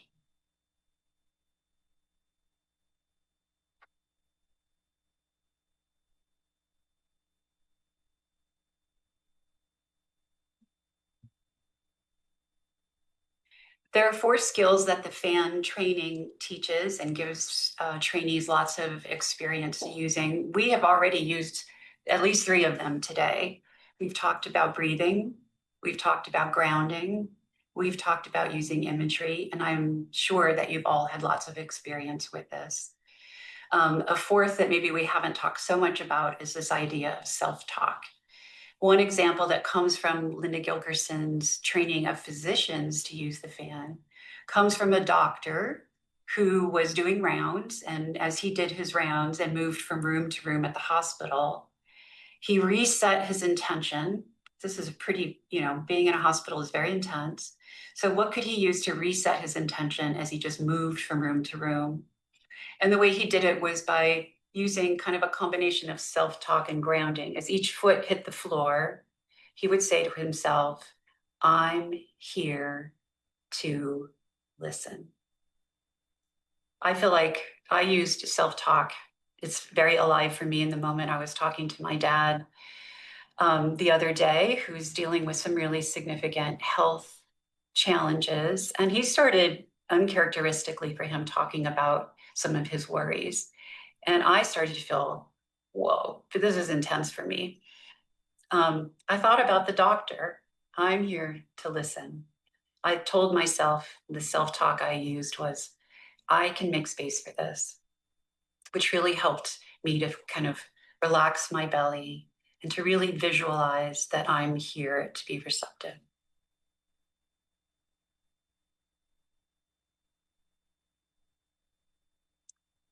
So the second process in the FAN is the feelings wedged. We call it empathic inquiry. Where people are in feelings, we know that we should linger there with someone that we're working with when they're expressing emotions. Pretty straightforward. And of course, the simple idea is that feelings need to be understood and contained before we can really very effectively move into to thinking and solutions. We're certainly all familiar with the experience of not being able to think clearly ourselves when emotions are high. And empathic inquiry is bringing regulation to the person you're working with and insight for them, just as the mindfulness that we have used helps bring regulation to ourselves. I want to note that the process ideally goes beyond the idea of name it to tame it. If you worked with kids, I'm sure you're familiar with that expression, and it can be really useful. The idea of just like putting a label on all of this turmoil internally can help us settle. But we're wanting to move just a little further beyond that, which is to say we're not looking to just tame the emotions. We're not looking to shut them down. We're looking to understand them and use them as information and integrate them into our broader experience. The FAN teaches some very straightforward skills that I know you're all using. So again, just think of them as like, oh, when I can conceptualize this as my toolbox, it's going to be that much more ready for me in a moment of intensity or challenge. So the first empathic inquiry skill that we talk about is what we call holding. It's holding space. It's the subtle cues that we're using that convey the sense that we're paying close attention, that we're conveying the sense I'm with you. And that might be as subtle as just a nod. It might be a gesture of an open hand. It might be the expression on your face or saying something like, or yes. This is a skill. It happens naturally for some of us, and then for others, it might be something that'd be really fun to just think about. How can I expand my toolbox of using these cues? Another tool is validating, which is affirming that the feelings make sense. That might be, it makes sense that you were so upset. It sounds like you felt overlooked. That must have been so hard, right? That's maybe one of the most easy ones we can say. And of course, it's really important that we remember to validate positive emotions as well, because it makes them stronger and we can celebrate together. How wonderful. You must have been so excited. The next skill is exploring. So here's where we're opening things up kind of explicitly a little bit more. Tell me more about how you feel about this. Are you feeling more worried or more frustrated? And here it's really, really helpful to just keep our reflective stance and remember to not assume too much. It's so easy for us, someone tells us a story and we're like, we're so in feelings ourselves. We assume that the other person is feeling the same thing that we are. Maybe they are. But here's a wonderful opportunity to kind of open that up and explore. The important thing to think about here is that we're trying to go deeper into the feelings rather than ask for more information about the circumstances that created the feelings. Super tempting to say, well, what did he do? Or what happened? Here, we're really focusing on exploring the emotions. So I want you to take a little moment to imagine a conversation with someone you care about. It could be a parent you work with. It could be your own parent, a child you work with, a supervisee, and they come to you feeling upset about something. First off, acknowledge how you know, what are the cues that you know that they are in feelings.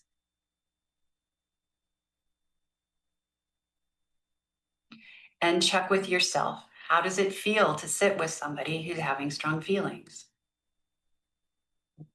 Are there urges that you have? Urges to act.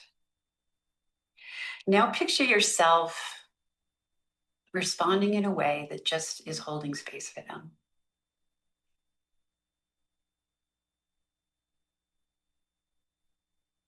What could you say that would be validating?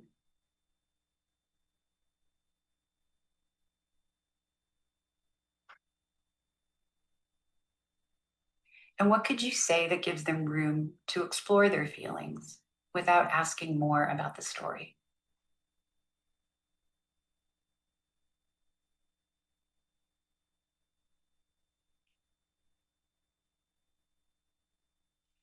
Finally, how does it feel if you check in your body to steer clear of solutions?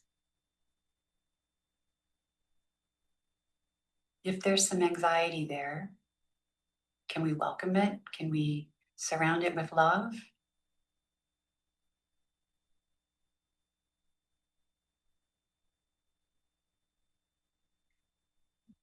Okay, so I'm going to now bring us back and talk about one more skill that might be just a little less familiar to you that we call in the fan bridging. And bridging is when we're making a very explicit shift out of feelings and more into thinking or doing. So what would be the circumstances where that would be a good idea? Maybe we have spent time already hearing, understanding, validating the other person's experience, and the feelings are starting to be more contained. And we're ready to try something different. Or it may be that the person is really stuck kind of in this perseverative thing, and they're just talking about their feelings, maybe without much affect. They have this kind of repetitive piece going on. That might be a cue to us. Maybe it's time to try something different. Or if the person needs more help and expertise than you can provide. So maybe it's outside of your scope of practice. If the parent shares something very scary about doesn't mean we're not going to talk about it, but we're probably going to shift from feelings into thinking so that we can get them the level of emotional support that is appropriate for the situation. So what does bridging look like? It's just this simple two-step process where first we are validating the feelings. Again, I hear how this is affecting you and how much you want things to change. And then we're offering an invitation.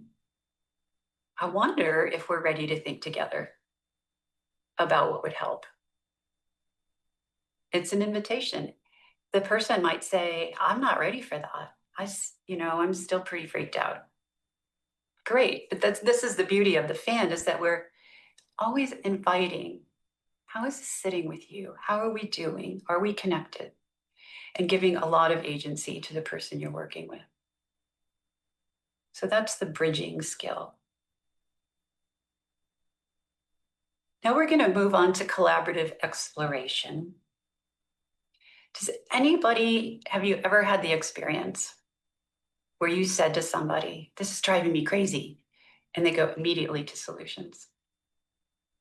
My guess is you have had that experience, and my guess is that you've offered that experience to others too. I certainly have. It's just such a human tendency, and it comes from a place of care. We don't want people that we care about to struggle or to feel uncomfortable. But we might also ask ourselves, whose discomfort am I trying to fix here? Can I stay regulated enough to tolerate their discomfort? Maybe a parent says to us, this kid is a monster, and you notice your own spike of strong feelings that feel really urgent, that call for change. And so you jump to solutions. But what if we, in that moment, could remember our fan toolbox, go back to our calming skills for a second, for us, move to the feelings wedge, and ask a few feelings about their emotional experience, and then try moving into thinking, collaborative exploration. One way to think about collaborative exploration is to picture a jewel or a prism. Thinking together is the process of turning the jewel into the light so that the light shines through each facet, so that you can see the whole situation together more clearly.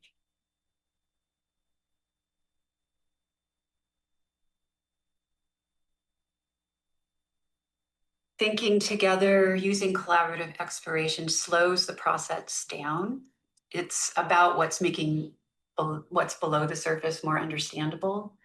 It's checking our assumptions, which is, of course, part of our reflective stance, staying poised between what we know and don't know.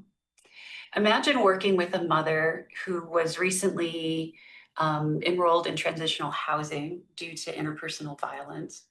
And she says to you about her 4-year-old who's crashing around the room, he reminds me of his daddy. Knowing that this dad has been violent, you might feel your heart sink and assume that she's experiencing her child as out of control and potentially dangerous. And in many circumstances, that assumption would be accurate. It's a very common dynamic. And we'd be right to be worried that she thinks of her child in this way. But what if the provider shifted from worry into wonder and thought to ask a simple question, like, tell me what you mean. And the mom says, he's so funny and silly. His daddy made me laugh. Now the two of you are in a very different place. Now you're back in feelings as she considers the incredible complexity of her anger, her grief, and her loss. How different that path is than one that you could have taken, which is just to offer some developmental guidance about 4-year-olds not being dangerous. One simple question, what do you mean? One of the wonders of making space to think together is when the client has their own kind of aha moment. When you ask a really great question that leads them to make their own realization or discovery, it's so much more powerful than if you'd offered the insight yourself. So, for example, if I were to say to a dad, do you wonder what it feels like for your son when he gets so angry that he wants to smash things? And then wait quietly. Perhaps this dad might respond, maybe he feels completely out of control. That's how I felt when I was little. Nobody knew how to stop me when I was a kid. Maybe he needs me to stop him. Nothing I could say, none of my great ideas and thoughts, none of my insight would be anywhere near as powerful as his deeply felt discovery. Providers who are trained in the FAN say that giving up control is a relief. And by that, they mean they feel a lot less burned out because it's a lot of pressure to feel like you have to have the answer for everything. What a relief to know that you can facilitate someone finding their own answers. A supervisor whose team worked with the FAN said, instead of trying to fix it, I know I need to just stay with my staff.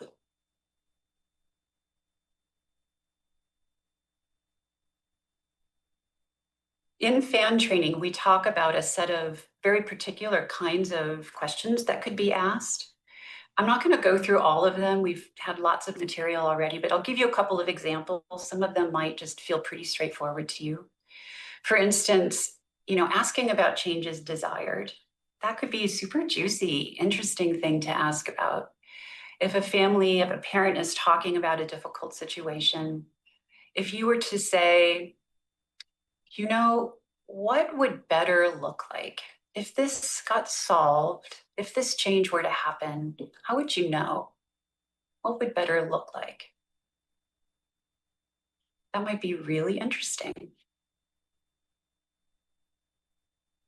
Another set of exploratory kinds of questions here, and let's take views of important others. For some clients, that's going to be really important for you to ask, what do your aunties say about this? So that you can get a sense of all the forces, the cultural background, the various things that this person is anticipating and trying and weighing as they think about change.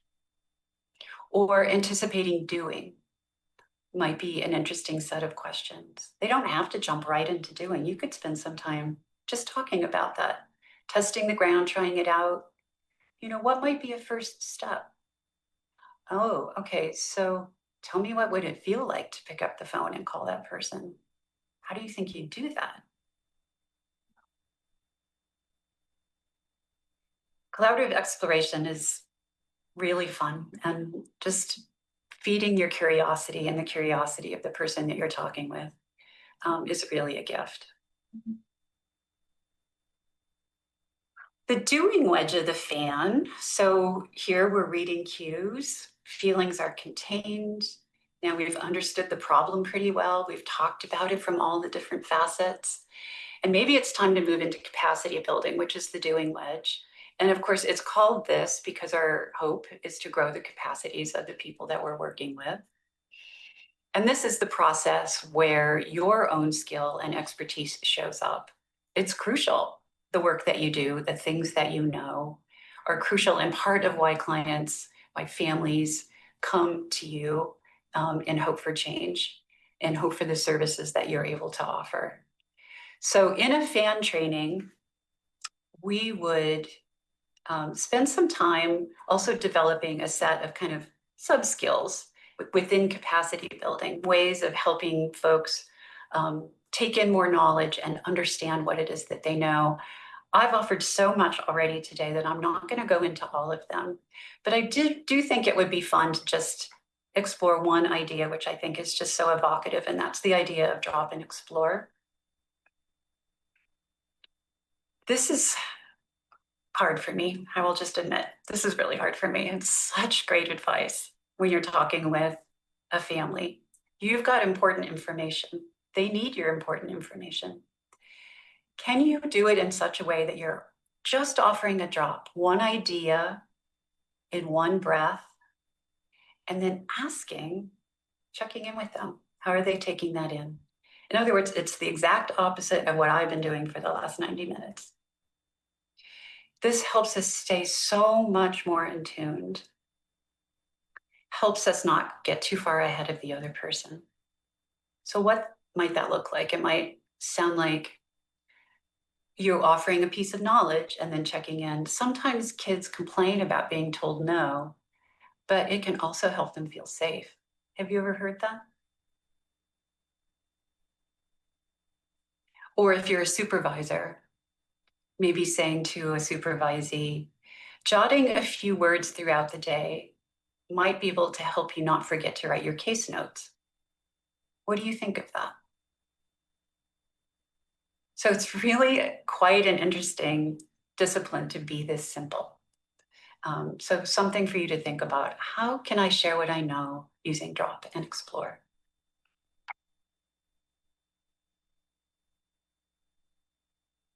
The last wedge of the fan is integrating or reflecting. And we talked about that because this is where it kind of meets up again with the arc of the visit, this idea of reflecting at the end of the visit. So to remind you, that might look like, is there anything you'd like to remember from our time together today? Or tell me 3 words to describe your experience being a parent this week. It's really recognizing and building as a tool the practice of remembering and remembering together.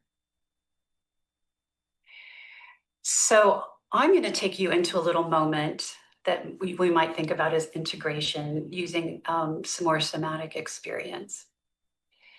First, why don't you take just a second, since I can't ask each of you individually, to think about or jot down what's something that you'd like to remember that we talked about today.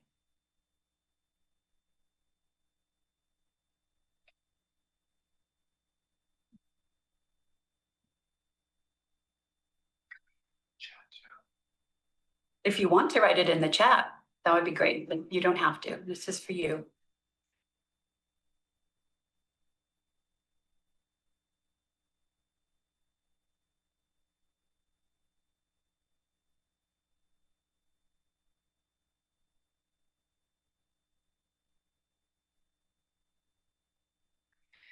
So let's come back and do one more experience together. We have talked about some of the tensions, some of the forces that are embedded in the work of staying attuned to other people. This idea of the reflective stance and what it means to be aware of what's visible and to also appreciate the idea that there are things that are hidden.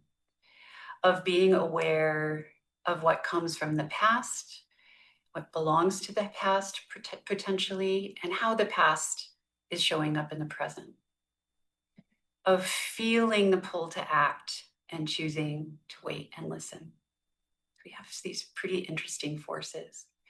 What I'd like to leave you with is a sense that these tensions, which sometimes can feel like opposites, don't have to be in conflict with each other. And that by holding both past and present, both visible and invisible, both moving to action and waiting, we create more space within ourselves for knowledge and attunement, and perhaps eventually for action. So let's take a few moments to play with the idea of using our awareness of our bodies. If you're in a space where you feel comfortable standing for about 5 minutes, I invite you to do that. You don't have to. But now, whether you're standing or sitting, take a moment to just check in with your body one more time, to say hello to your nervous system. See how you're feeling after all this talking. If a little movement would feel good, do a little twist or roll of your shoulders, maybe shake your hands and feet, and then come back to settle. Take a few breaths.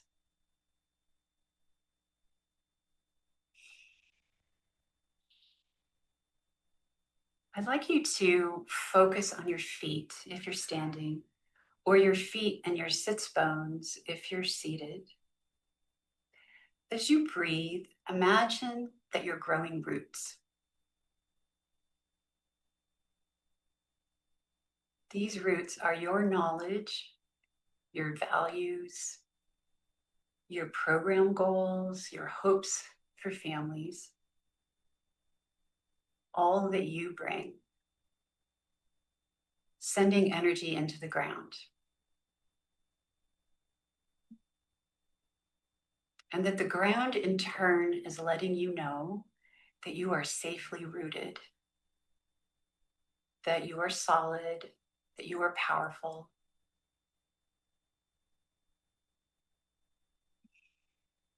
These roots give you a kind of sturdiness so that you can sway without being tipped over. And as you breathe into that power, notice where it flows into the rest of your body. And then bring your awareness up through your torso, into your shoulders, your neck, and your jaw. And imagine a sunflower that reaches towards the light and lets the energy of newness, of what's not known, of what's being grown into, flow out of the top of your head.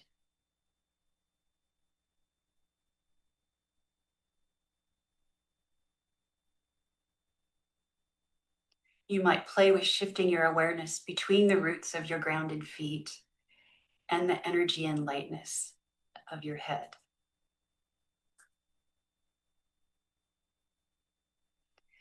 Can you imagine that you are more spacious, more balanced, more ready for whatever your families bring? That this sensation of poise and spaciousness is a resource you can come back to help you stay attuned to the people you care about.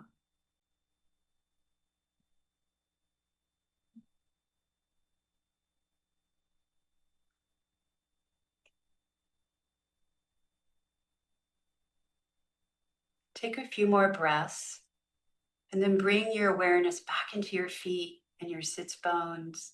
Maybe press your feet into the floor. And when you're ready, come back to the group.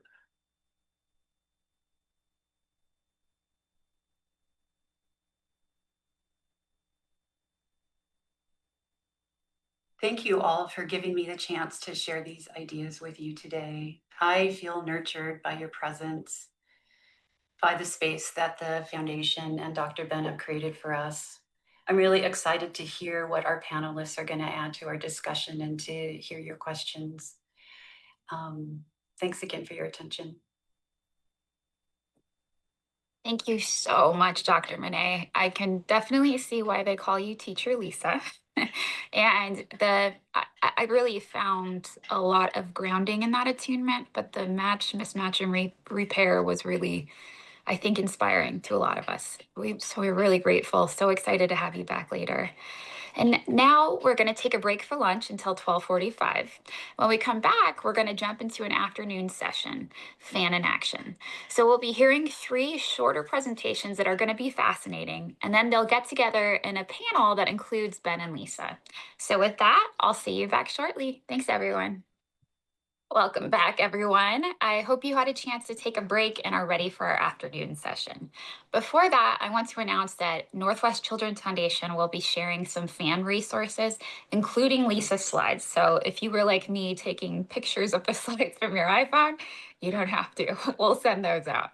And we now have 3 presenters who will be sharing what the fan approach looks like in their daily work. Then they will join Ben and Lisa for a final panel discussion at the end.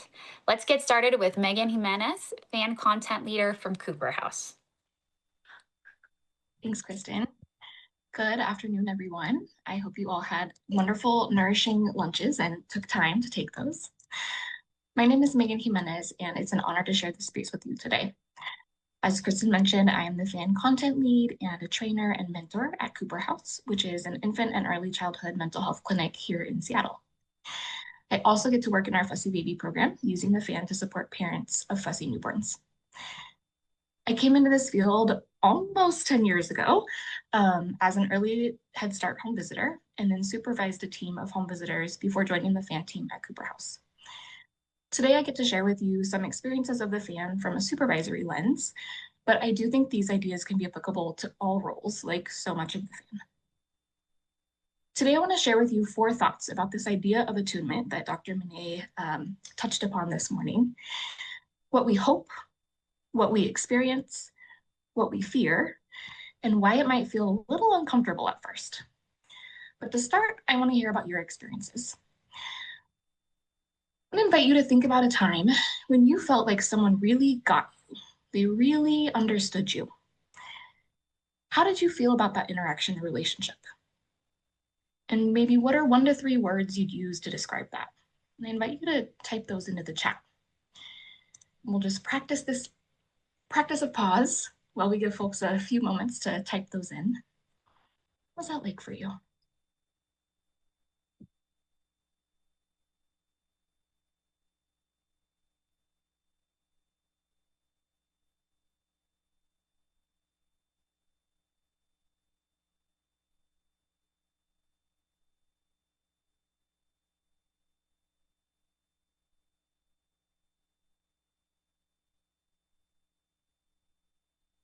They're gonna feed these to me since I don't get to see it in real time. So if you typed them in, great, take a breath, enjoy a little break, a little pause. Take a stretch if you need it. I know this is a hard slot to fill right after lunchtime. Grateful that you're all still with us. Right, I see calm, connected, eager, relieved, seen, understood. Yeah, these are beautiful. Valued, yeah. Joyful, validated, safe. These are awesome. I'm so glad you have all had these experiences to be able to come up with these ideas. These are really wonderful examples, and this is attunement. So this is what the fan rests on and is what we hope to both give and receive in this work in all of our roles with families and children. So as a supervisor or a provider working with families or a colleague, or for me in my case, as a wife, a friend, a daughter, a soon-to-be mom, attunement really asks of me, how do I show the person in front of me that I see and hear them? And then after that, if there's action needed, how can we work together on a solution or a next step? But first, again, how do I show that person in front of me that I see and hear them and that we're in this relationship together? I'm sure this is something that many of you are already doing, and the fan has really given me some language to do this intentionally. So another way we often think about this is through the idea of the parallel process. So on this next slide, you'll kind of get to see a visual of what I imagine this looks like in my mind, where supervisors support the provider, so providers can support caregivers, so caregivers can feel supported and held, and then provide that experience to their children so that the child can internalize a sense of safety and belonging. Like Dr. Ben shared this morning, this idea of connectedness, of one relationship influencing the other. And this is really our main goal in infant mental health and early childhood fields, to always be holding that baby or child in mind with the goal of them thriving. That comes from all these other relationships that they're in this system with. And that can only happen when all parts of the system can have some experience of feeling seen, heard, understood, held, just like those words that you all put in the chat. So we carry those experiences with us and can then offer to others what we've received. However, I'm talking from my supervisory role today. So when we look at this image, what is missing from this system? I'm guessing some of you might in the chat put, who supports the supervisors? Yes, great question. That middle management position is often a really tricky one to navigate because we're needing to respond to those above us while also supporting those that we supervise. And that can be a lot to hold and balance. And so we really need all levels of folks at an organization to model this for it to work most effectively. So on our next slide, we'll get to see another layer added, that leadership also deserves support so that they can provide support, so that all the way through our systems, we're experiencing being able to receive and give this attunement. So in this way, attunement is what we hope. I have been lucky enough to often be on the receiving end of excellent reflective support that provides lots of examples of the parallel process at play.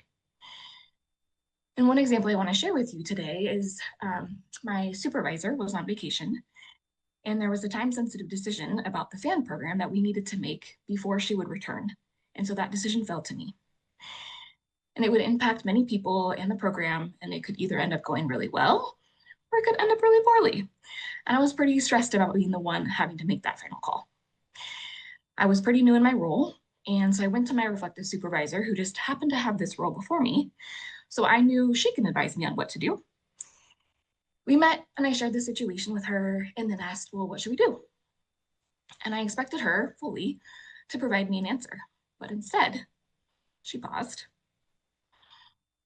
and said, walk me through what you're thinking. I was a little surprised in the moment, but I shared with her the pros and cons of each pathway as I saw them. And she listened and paused and said, sounds to me like you already have your answer. And I realized in that moment, oh, I think I do. While I don't remember every detail of that conversation, I very clearly remember the feeling of warmth as I realized she believed that I had the skills needed to make this decision on my own. And by asking for my ideas and inviting me in, she showed me that she had confidence in me and my abilities. The process took maybe 3 more minutes than if she had just told me what to do, but I wouldn't have received that gift of that felt experience, which has gone a long way in helping me step more fully into my role. And that feels pretty priceless compared to those 3 extra minutes. On her end, as the one holding that space, she was relieved of the burden of having to make a decision or to have to fix something. So a really simple shift, but impactful, and something that has clearly stuck with me and inspired confidence and competence in me long after it happened. So this is what we can experience with the FAN and the parallel process. Now, as a supervisor with this felt experience inside of me, I am more able to pause and ask my supervisees to walk me through their thoughts, rather than simply providing a quick answer. I'm not perfect at it, as my supervisees will tell you, but I'm so much more able to provide it and then hopefully for them to provide it to those that they work with. And if we want providers to be able to provide a supportive space for families and for families to offer that to their kids, we as supervisors first have to model it, receive it, and then model it. It's all about that felt experience. A quote that I think encompasses this well is from Maya Angelou, who said, I've learned that people will forget what you said, people will forget what you did, but people will never forget how you made them feel. So you might be listening to this and thinking, okay, Megan, but I'm not a therapist. This feeling stuff is not in my wheelhouse. It's not part of my role. People don't want it. I hear you. I'm not a therapist either. And the good news is that we don't have to be therapists to connect or to attune.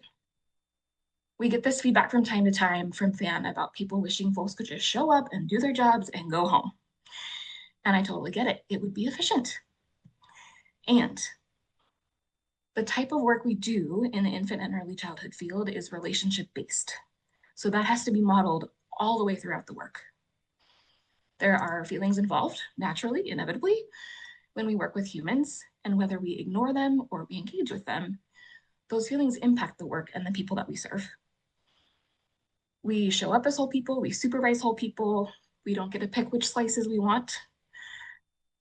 So as a supervisor, why not hold those feelings together, make them more manageable, and strengthen our relationship? And the FAN supports that by offering strategies where we can both be able to sit with feelings while still holding accountability and moving into a place of action together. Those are all parts of the FAN, not just the feeling switch. Another fear we sometimes hear from leaders regarding attunement is, well, I'm the manager, I'm the supervisor. If I don't provide an answer, I feel like I'm failing at my job. That's why they hired me. And that's a really real feeling.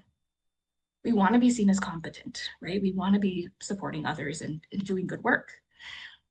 And the FAN will invite you to consider your own bias and assumptions while also thinking about how that impacts the relationship with the other. So in this case, what is the message we're sending to our teams when we feel like we have to have all the answers versus if we were to invite them in to collaborate and contribute? What might that felt experience be like for them?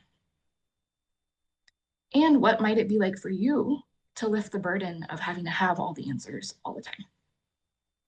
So with FAN, we get to wonder about these types of questions together. All of this might be feeling a little uncomfortable, and FAN may feel uncomfortable at first. I believe this is because the way of the FAN, which is seeking to attune, to see the experience of the other, to recognize it as their truth, to collaborate, to share power, to believe in the skills and knowledge of the other, are largely countercultural in our society today. Our programs ask a lot of us. Time is always short. There is often no billing code or performance standard for taking time to listen and explore a client or supervisee's point of view. And these things don't then support a way of slowing down and reflecting, or that reflective stance that Dr. Mennet was talking about this morning. But I invite you to consider, is this the system we want to continue to live and operate in? Is there a way that you showing up, modeling a different way, could contribute to a change in your team, your organization, or larger system? If you've been waiting for permission, I don't think you need it, but in case it's helpful, the FAN provides that in abundance. One physical therapist I worked with told me that I always felt like I wanted to slow things down and try to understand the caregiver's perspective more. But in school, we were trained to be the experts and provide answers. The FAN has given me the permission I didn't know I needed to follow my intuition and connect with the caregiver first. And I hear supervisors say similar things. We are often taught what to do, ways to do. But as Vincent Felitti said, I have come to realize that asking, accepting, and validating are the most profound forms of doing. So the FAN can be a tool for greater equity and collaboration and systems change if we have the courage to truly dive in and take it on. My hope for all of us in this field, especially in this moment in the world, is to have courage in whatever our roles may be. To find ways to first ensure folks are heard and seen, and then to work together towards the next step. Thank you for making time in your schedule to be in community with us today, and for all the work that you do in your communities. I hope that you know and feel that you are appreciated. Now, I am very much looking forward to hearing from our next speaker, Nathan Friend, dad specialist at Perinatal Support Washington. I refer all of my fussy baby dads to his support group, so take note of that when he shares about it. Nathan brings a much needed perspective on what attunement looks like for fathers. Nathan, pass it over to you. Thank you. Thank you so much, Megan. Hello, everyone. Good afternoon. It's wonderful to be with you today. My name is Nathan Friend. I am the dad specialist at Perinatal Support Washington. Excited to be talking with you about emotional attunement and what that looks like specifically when serving fathers, which is the work that I do. So, very brief overview. I'm going to share a bit about my journey to fatherhood and why this work is personal to me. I'm going to share some quotes about the dads that I work with, about what they'd like providers to know about their experience. And then we'll dive into some emotional attunement skills in working with fathers. And I'll end with a couple of important resources that you can share with the fathers that you might be working with in your practice and in your personal life. First, I want to acknowledge the language that I use. Language is important, as Dr. Danielson mentioned in the opening remarks. Language is very important because how we talk about things also stems from how we feel about them and vice versa. So I want to acknowledge that families come in lots of different forms, and that one of the most important things we can do as providers is to acknowledge how people talk about themselves, how parents address themselves, so that we're intentional in addressing parents with the terms that feel right to them. So I use the term dad. That's the term that I'm going to use a lot in here. When I say the word dad, I'm talking about anyone who identifies as a father, most of whom I work with are cisgender men. I also work with transmasculine men who are the non-birthing partner. They all identify as a dad. And so that's the word I'm going to use, but I invite you to substitute it with a word that works best for you. This is me and my family. That's my high school sweetheart and our 3 kids. As I mentioned, I work with fathers through the Perinatal Support Washington Warm Line. We're a statewide hotline that's live answered during the work week and then a callback service in the weekends and evenings. If dads call into the line, they get routed to me. So I offer listening and affirmation of their experiences. I'll do psychoeducation about the perinatal period and also offer wellness planning for how they can take care of themselves and by extension, take better care of their families. I also facilitate a weekly dad support group that I'll talk a little bit more about later. And I want to acknowledge the work that I do is peer support. I am not a licensed therapist or counselor. I cannot prescribe, I cannot diagnose. But one of the most powerful tools that I do have at my disposal that I think speaks very well to the emotional attunement that we've been talking about today is that I have the opportunity to share my personal story as a way to relate to the parents that I'm working with. You know, emotional attunement, as we have been learning, really starts with attuning to yourself. And so my story, my own personal story, my own journey to fatherhood is a powerful way that I can connect to the clients that I work with. So I want to start by sharing a piece of that fatherhood journey, a piece of that story with you. This is me in the first week of my my journey to fatherhood, my firstborn. We came to this after having had 3 miscarriages.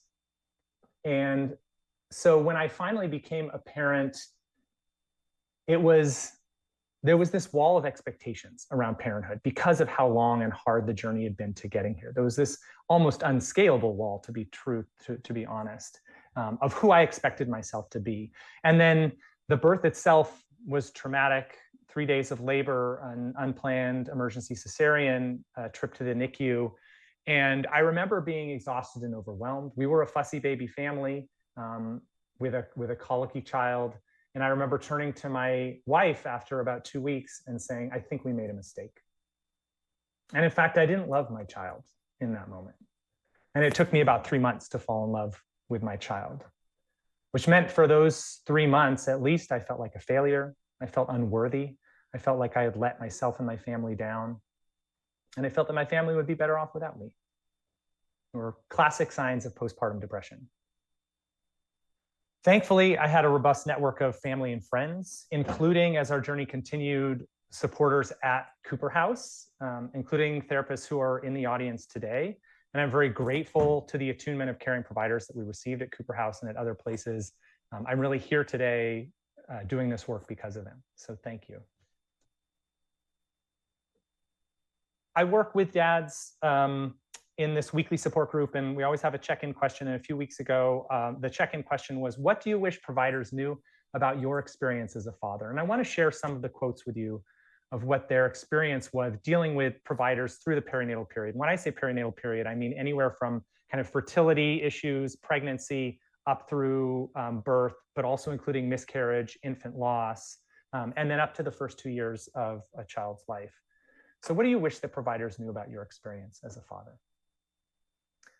I always feel a ping of loneliness when we get to the doctor and they ask the mother how she's feeling and give her a questionnaire to fill out about her mental health, but I'm never acknowledged. This is really scary for us too, and we're not always going to be able to be that rock.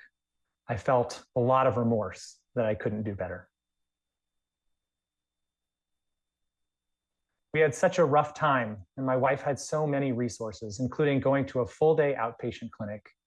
I got a piece of paper with broken website links. I feel like a massive failure to everyone. Fatherhood is a lot, especially with no one to talk to. So these quotes tell me a few things. One, it tells me that dads have rich and complex emotional inner lives, regardless of what we might see on the outside. It also tells me that dads need help. And finally, it tells me that dads are often lacking access to those emotionally attuned and caring providers that would help them get the help that they need. So let's talk a little bit about how to better support dads.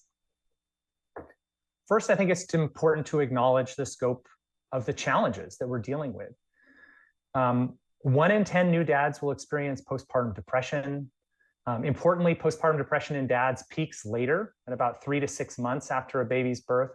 Not surprising that that's about the timeline that we would also see decreases in family support and increases in expectations around paid work. If mom has postpartum depression, or if the birthing partner has postpartum depression, then that number changes from 1 in 10 to 1 in 2.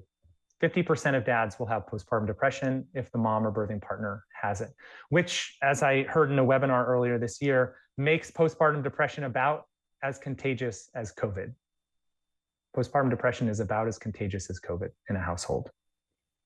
And in fact, there's some really important work being done around this idea of masculine depression, that depression often looks different in men, people who have been socialized as men in this country. And if we screen for those masculine depression symptoms, which we'll talk about in the next slide, we actually start to see the differences in reported depression disappear between parents. So what we know is the scope of the challenges that dads are experiencing is vast. Many dads are deeply impacted by the transition to parenthood. But depression often looks different, as I said, in men and fathers. And masculine depression can often look like things that are symptoms that are really off-putting to family members and to providers, and can in fact push providers and family members away. Things like anger and irritability, being quick to snap, to judge, to overreact, to be impatient. Increase in substance use, so drugs, alcohol, sex. Increase in withdrawal symptoms, so like withdrawing from the family life, withdrawing into work, workaholism, withdrawing into video games or digital space. So withdrawing from the family physically and emotionally. And then also we tend to see in masculine depression, we tend to see somatic symptoms. So when somatic, I'm talking about ways that we experience depression in our bodies. So physical symptoms like headaches, digestive issues, and tension. These are often ways that men and fathers have dealt with stress in their lives before they became parents. And now as they become parents, they're sleeping less, the stress levels are high. And I want you to recognize that a lot of these signs, though they might seem as a provider like things that are frustrating and might push you away, are actually signs of deep emotional experience and a change, a very deep change that happens when we become parents. I think as providers or anyone who support fathers and men, it's important to recognize that men don't ask for help a lot in our society. And there are a lot of reasons for that. There are a lot of barriers to seeking that. One is what we might call toxic masculinity, but which I've heard called maybe more accurately, rigid traditional masculine identity, right? Masculinity is actually multiple identities. We know this as parents, that we have to be flexible around when we're being a nurturer and when we're being a protector. And the challenges often come up when we have these expectations around masculine identity that are rigid and don't allow us to be flexible with the context of what we're experiencing. We often, as dads, have work expectations, even in a state like Washington, where we have paid family leave. Many men and fathers don't take it because of the expectation at work that they be present at work and not take that family leave. A lot of dads don't have a lot of experience and might even not be very good at being a parent.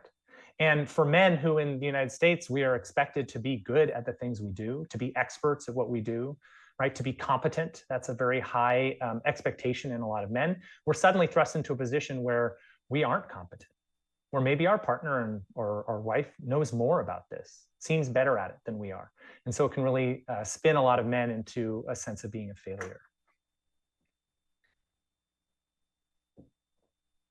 And as providers, when we talk about emotionally attuning to dads, I want to remind us that emotions were our first language, even for men in the United States who for many decades of their lives before they became parents likely were taught to repress emotion, were to lack language around emotion, that emotion was actually their first language. That's how they communicated when they were babies. So it's in there.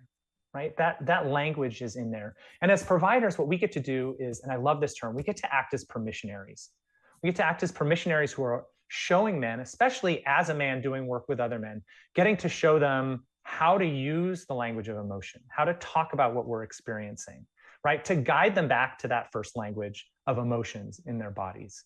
So I might say something like, oh yeah, you know, when my baby would scream, I'd feel like I needed to scream too. You know, my fists would get tight and my jaw would clench. I'd feel like I was about to burst, right? I was feeling overwhelmed and angry, right? So we get to, again, as a provider who gets to share more about my story, I get to really offer them kind of the permission to hear ways that we can talk about ourselves and our emotions. On a very practical level, attunement starts with being intentional in your approach to dad. So that means using inclusive imagery and language when you're promoting your work to make sure that fathers are seeing themselves represented. Are you recruiting men and fathers to support your practice, either as providers or as peer supporters? Are you offering resources to dads that are specific to fathers? And like I said, I'll offer a few in a few slides. But there's the Maternal Mental Health Leadership Alliance has a phenomenal list of resources for fathers that is kept up to date. We can also educate dads about their impact on family health, right? Dads often see themselves as a protector.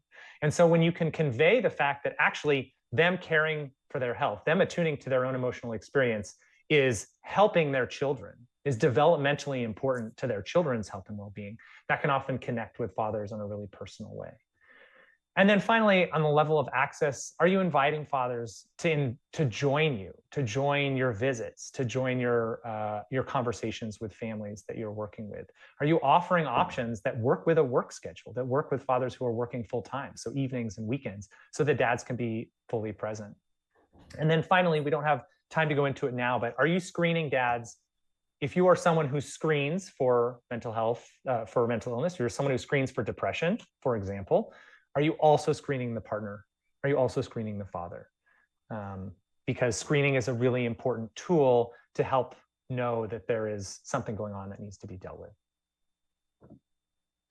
It's a lot. It's a lot to attune to everyone in the family. And I know that it can feel as providers like so much is being asked of you, right? I'm supposed to be attuning to mom, supposed to be attuning to the baby. Now I'm also supposed to be attuned to the partners. And what I want to say is I'm not expecting you to be an expert on working with dads. Certainly not in a 15-minute presentation can I teach you how to be an expert. And even I, who am myself a dad who works professionally with dads, am not an expert on working with dads, right? We learn it new every day. What I want you to know is emotional attunement and attuning to fathers helps him to feel seen. And if all you do is help him to feel seen and then give him resources to folks like me who can help him feel even more held, then you've done a wonderful job in supporting the dads in your practice. There are a few resources I want to leave you with as I end my presentation. The first is the Perinatal Support Washington Warm Line that I work on. As I mentioned, this is a hotline that's live answer during the week, and then it's a callback in the evenings and weekends. It's staffed by volunteers who are all parents who understand the challenges that parents can go through. We can offer wellness planning, psychoeducation. We can offer resources like helping them find therapists who are in network and have availability, right? And we really hold parents' hand through this whole journey, this whole perinatal journey that we go on. So please refer them to the Warm Line. If they are dads, send them the Warm Line and they will get connected to me. And then I also want to make a pitch for the weekly support group that I run. I run a weekly virtual support group for any father in Washington State on Tuesday evenings. One of the most powerful things we can do for fathers is to break the isolation that they feel. The most isolated demographic group in the United States after elders are men aged 25 to 45. So anything you can do to help to break that isolation, including sending them to my support group, is going to be a powerful way to attune to their needs and to help them feel seen and understood. And there really is this incredible sense of brotherhood in the group, where guys are texting with each other outside of group. They're coming there, they're being vulnerable. They're acting as permissionaries to each other to show dads and men how to talk about the experience of fatherhood in really rich and complex language. I will leave things there to just say that dads matter. Their emotional health is crucial to the health of all of us, and we have a role in attuning to them and supporting them. Please let me know how I can support you in supporting fathers. Reach out to me via email or text. I love to be on this journey with you, and thank you for your time this afternoon. Thank you. And now it is my honor to turn things over to our final presenter today. I'd like to introduce you to Lynn Creed, who is the program manager of Parent Child Plus at Encompass. Lynn, thank you. Thank you, Nathan, for the presentation and for the introduction. I appreciate it. I am Lynn Creed. I am the program manager. I am based out in North Bend at Encompass for a program that is called Parent Child Plus. And I want to tell you a little bit about the program, and then I also want to tell you a little bit about how the FAN helped our team.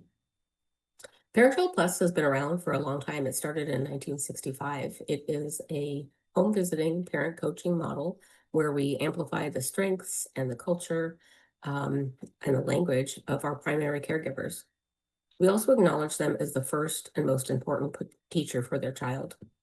We see families 92 times. It is evidence-based, and the length and the frequency of the visits was well researched. And in fact, in the early stages, they compared different visiting lengths and frequencies related to the success of the outcomes. And what they found was twice a week for 30 minutes for 92 visits gave them the optimal results of their outcomes.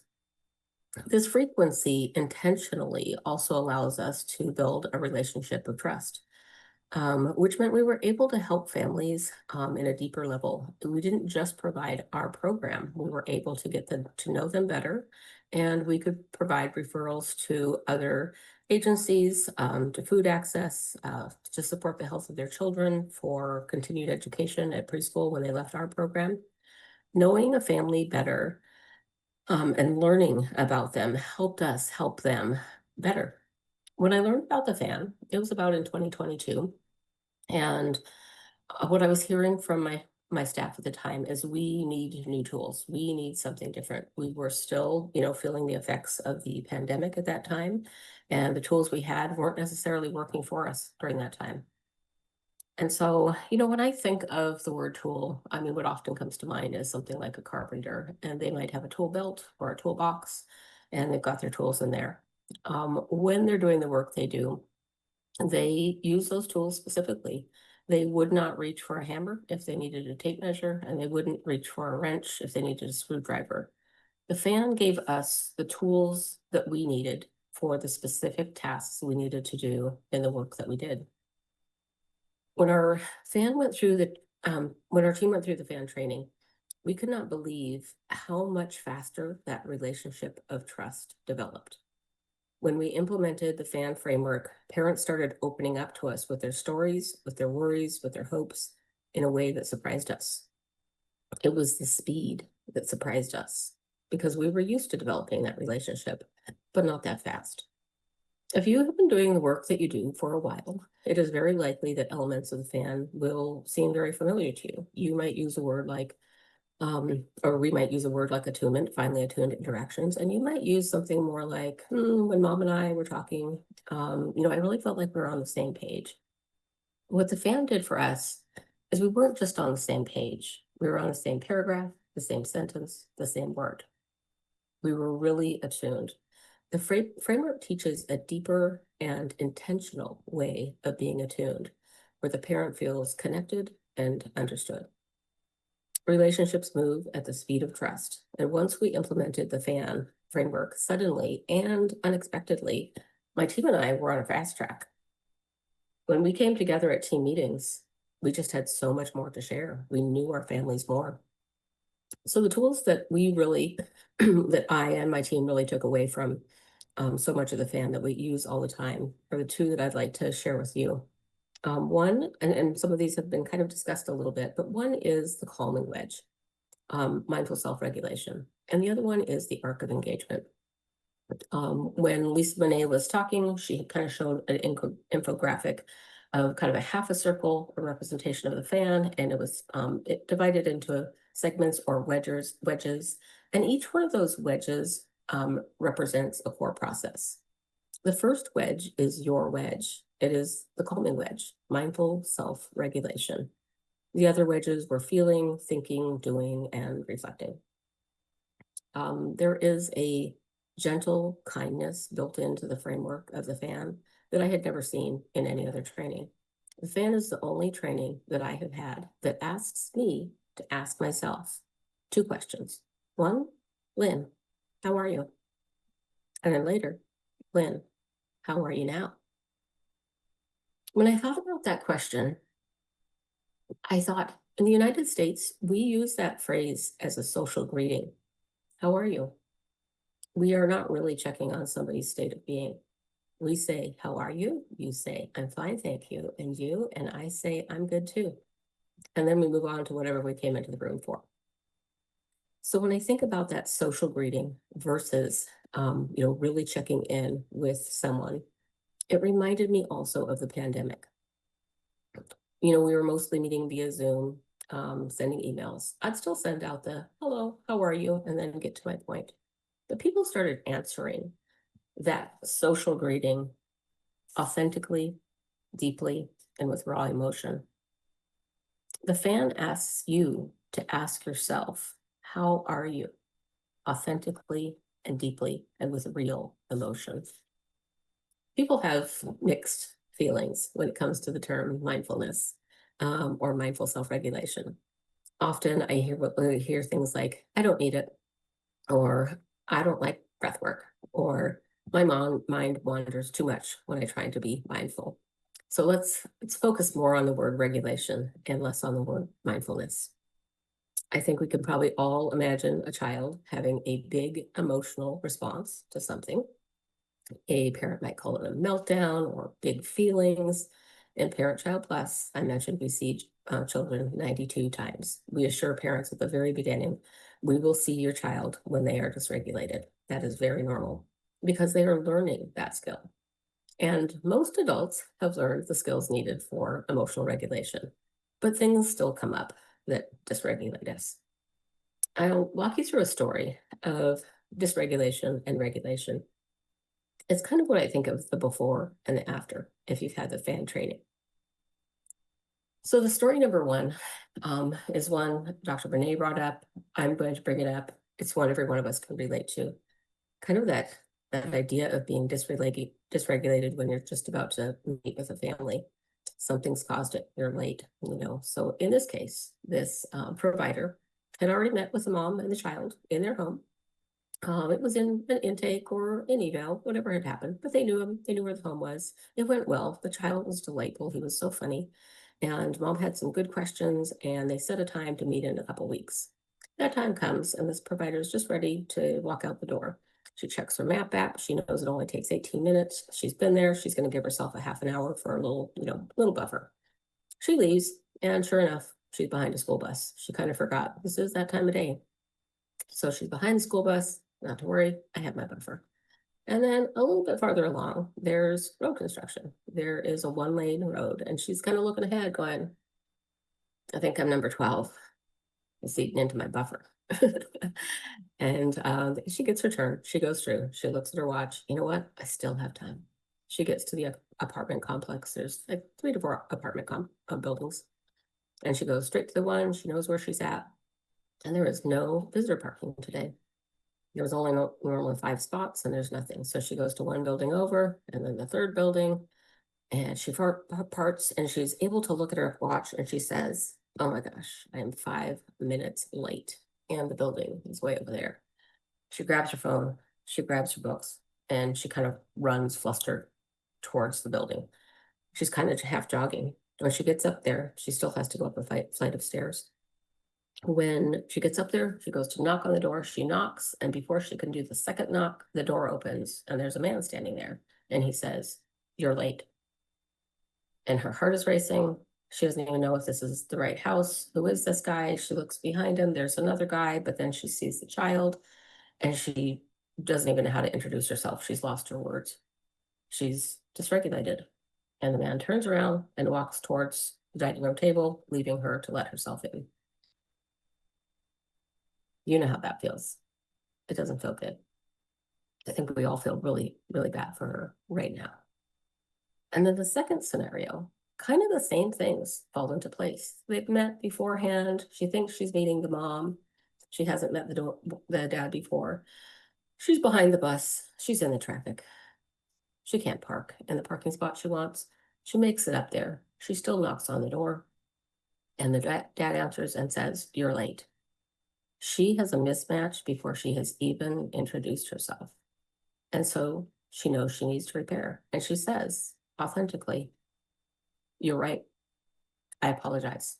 I did not mean to waste your time." And with that, dad slightly softens and he introduces himself as the child's father and the reason why the wife wasn't there. And she introduces herself and she kind of looks in there and she sees somebody else that looks a lot like the father. And she's thinking, "My gosh, that looks like maybe that's grandpa." And sure enough, he said, "Let's come on in. We're over at the dining room. My dad's here visiting." And instead she thinks, "Oh, this is so cool. I never get to work with dads. This is my time to shine." And she follows him in and she goes about her business. It's not that life is so easy as the before and the after. Some of it is our attitude when we walk into a setting, but the same setting does not dysregulate everyone. The mismatch and repair was made, and she noticed it. The other person was in big feelings. The provider herself in scenario one was in big feelings. When we are in big feelings, as we know, that doesn't leave any space for the other person. So the tool I want to share with you is notice when you're dysregulated, or a time in the past when you have been dysregulated. And think about how that feels in your body. And then also think about what your antidote is for that. When you are regulated, you bring a sense of calm and balance into the setting. And we have to breathe anyway. So why not do it intentionally? Whenever you think of somebody having a big sigh, that is their body breathing for them in a way that is helpful. There are so many phrases around breath work, like, "I just need to take a breather." So many things to learn from those phrases. The second tool I wanted to talk about was the arc of engagement. We also saw this infographic, and it is specific questions that you ask families. We already learned two of them. At the very beginning is the "How am I?" and "How am I now?" Those were for us. The other questions are for the families that you are seeing. And this works in other settings too. It could be in a meeting, it could be in one-on-ones. The first one you want to ask is, you are checking in, but you don't want to ask, "How are you?" because we've learned that's a social greeting. If you ask it, you will get the answer, fine, even if they aren't fine. If you ask specifically and you say something like, "What has it been like for you to take care of your kiddo this week?" That question invites feelings. If you can get to feelings, then you can get through the feelings wedge. We can't really move on to thinking and doing and reflecting if there are big feelings. The next question that we ask, kind of at the midway point, is just checking in with them. Are we getting to what's on your mind today? That invites collaboration. This is a collaborative relationship. I am not the expert in the room. When we have collaboration, that also feels good. The last question we might ask, kind of in the last 5 minutes, is something like, is there something that you want to remember from today? Or is there anything we haven't touched on, or that you want to think through or remember for right now? And that kind of invites that reflection and that integration piece.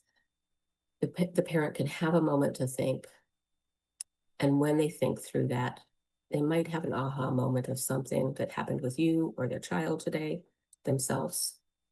And they might be able to integrate that into the work that they do before they see you next. When we use those questions regularly, we found that our parents expected them. They already had the answers ready. We were beginning to build their capacity for reflection and integration, which meant that they were able to fully engage in our program. And in doing so, they had optimal outcomes. I hope you practice these simple tools and use the tools specifically. It will help you in the work that you do with families. If you practice them, they will be there for you. So thank you so much. And I'll pass it over to Dr. Ben. Oh, I'm following your lead, Lynn. I'm taking a breath. I'm going to call it a gratitude breath, because what you all shared, all four of you, has been, it's just so much. I feel the natural seeping and filtration of this sense not just the words, but the sense of the words um, into my consciousness, into my understanding. And I'm just very grateful for that.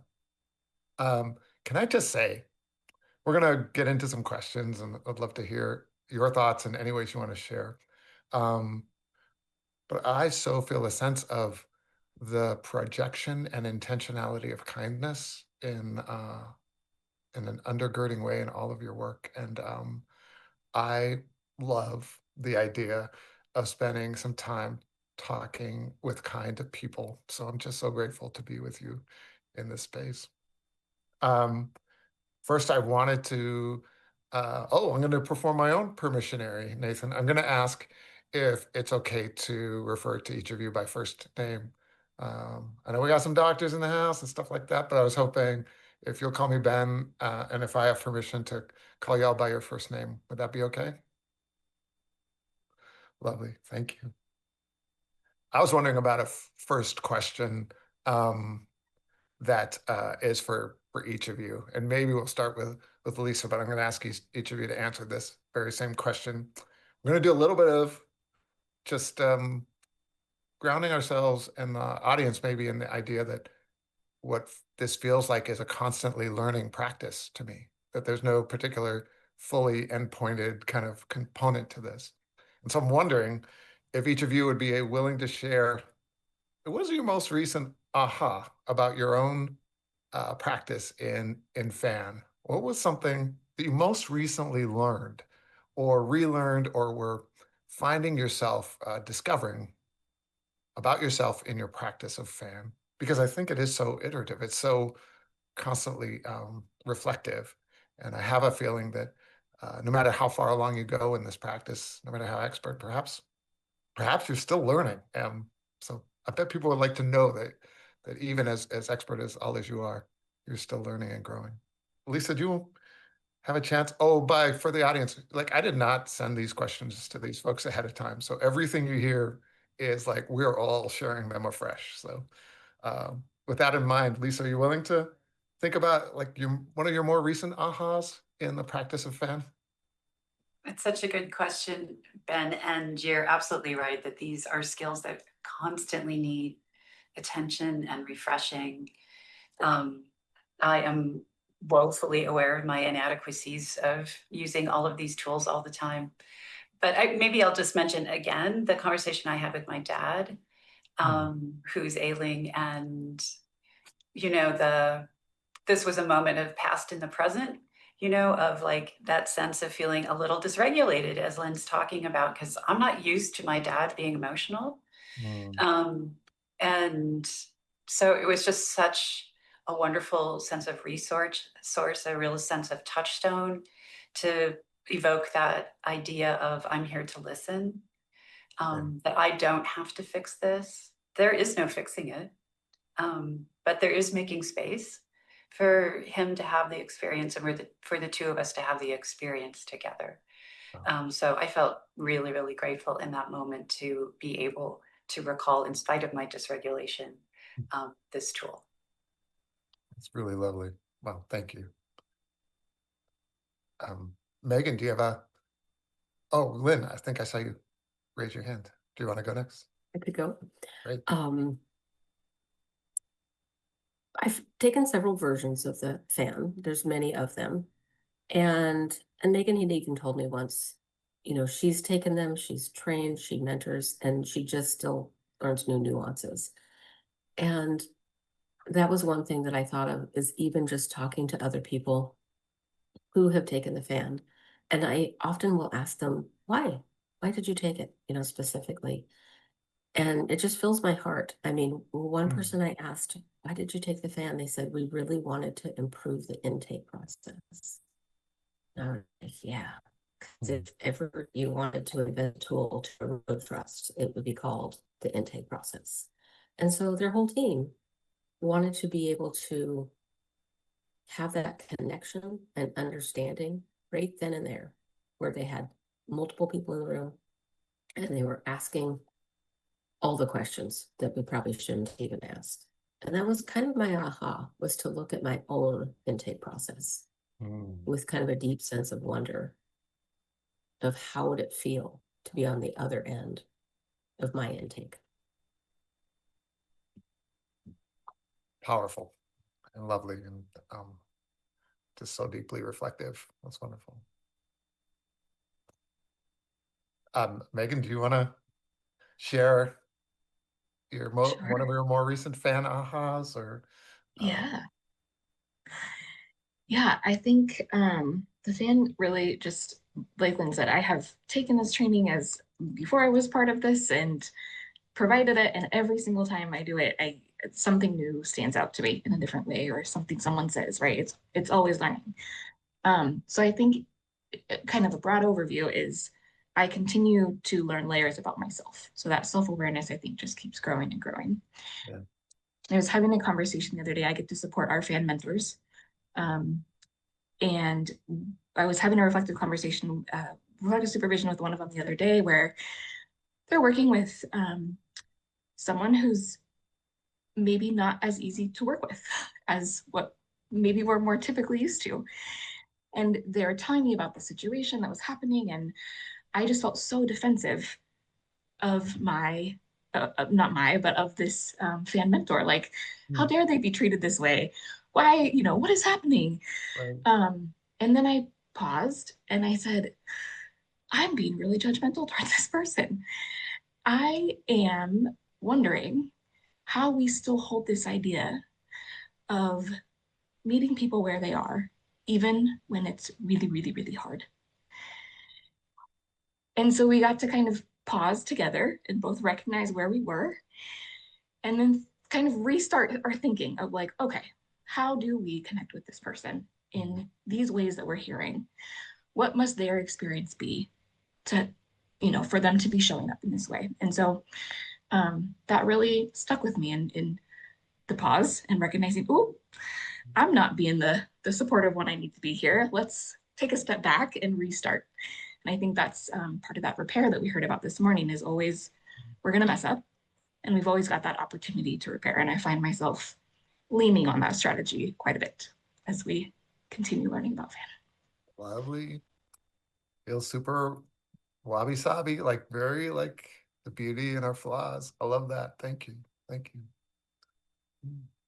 Nathan, any thanks thoughts for on those reflections. I was thinking about one of the fan tools that can be really powerful that I have to constantly remind myself about is the power of silence as a provider. And I was thinking about this in the dads group that I facilitate. One of our core group guidelines is that there are 6 of them, but one is no advice and one is no interruptions, which for a group of men to tell them you can't interrupt and you can't give advice is already like you're already breaking a lot of norms, right? And but what's so interesting and cool about that is you'll have someone share, and we're in Zoom, and so I'm just like furiously typing into the chat. Here are all the things that I want to say about this. Oh my gosh, yes, this too, and this, and have you thought about this? Right, typing all this into the chat, and then I go erase, and I don't hit enter, right? And then they say something else, and I'm furiously typing in the chat all the things that I want to say out loud, but because I can't say it out loud, I'm going to type it out into the chat. And then they finish, and I hit erase, and I never hit enter, right? Because letting that silence sit, like letting somebody sit in when they've shared something powerful is a beautiful act of attunement of like not jumping in and putting your own stuff into it.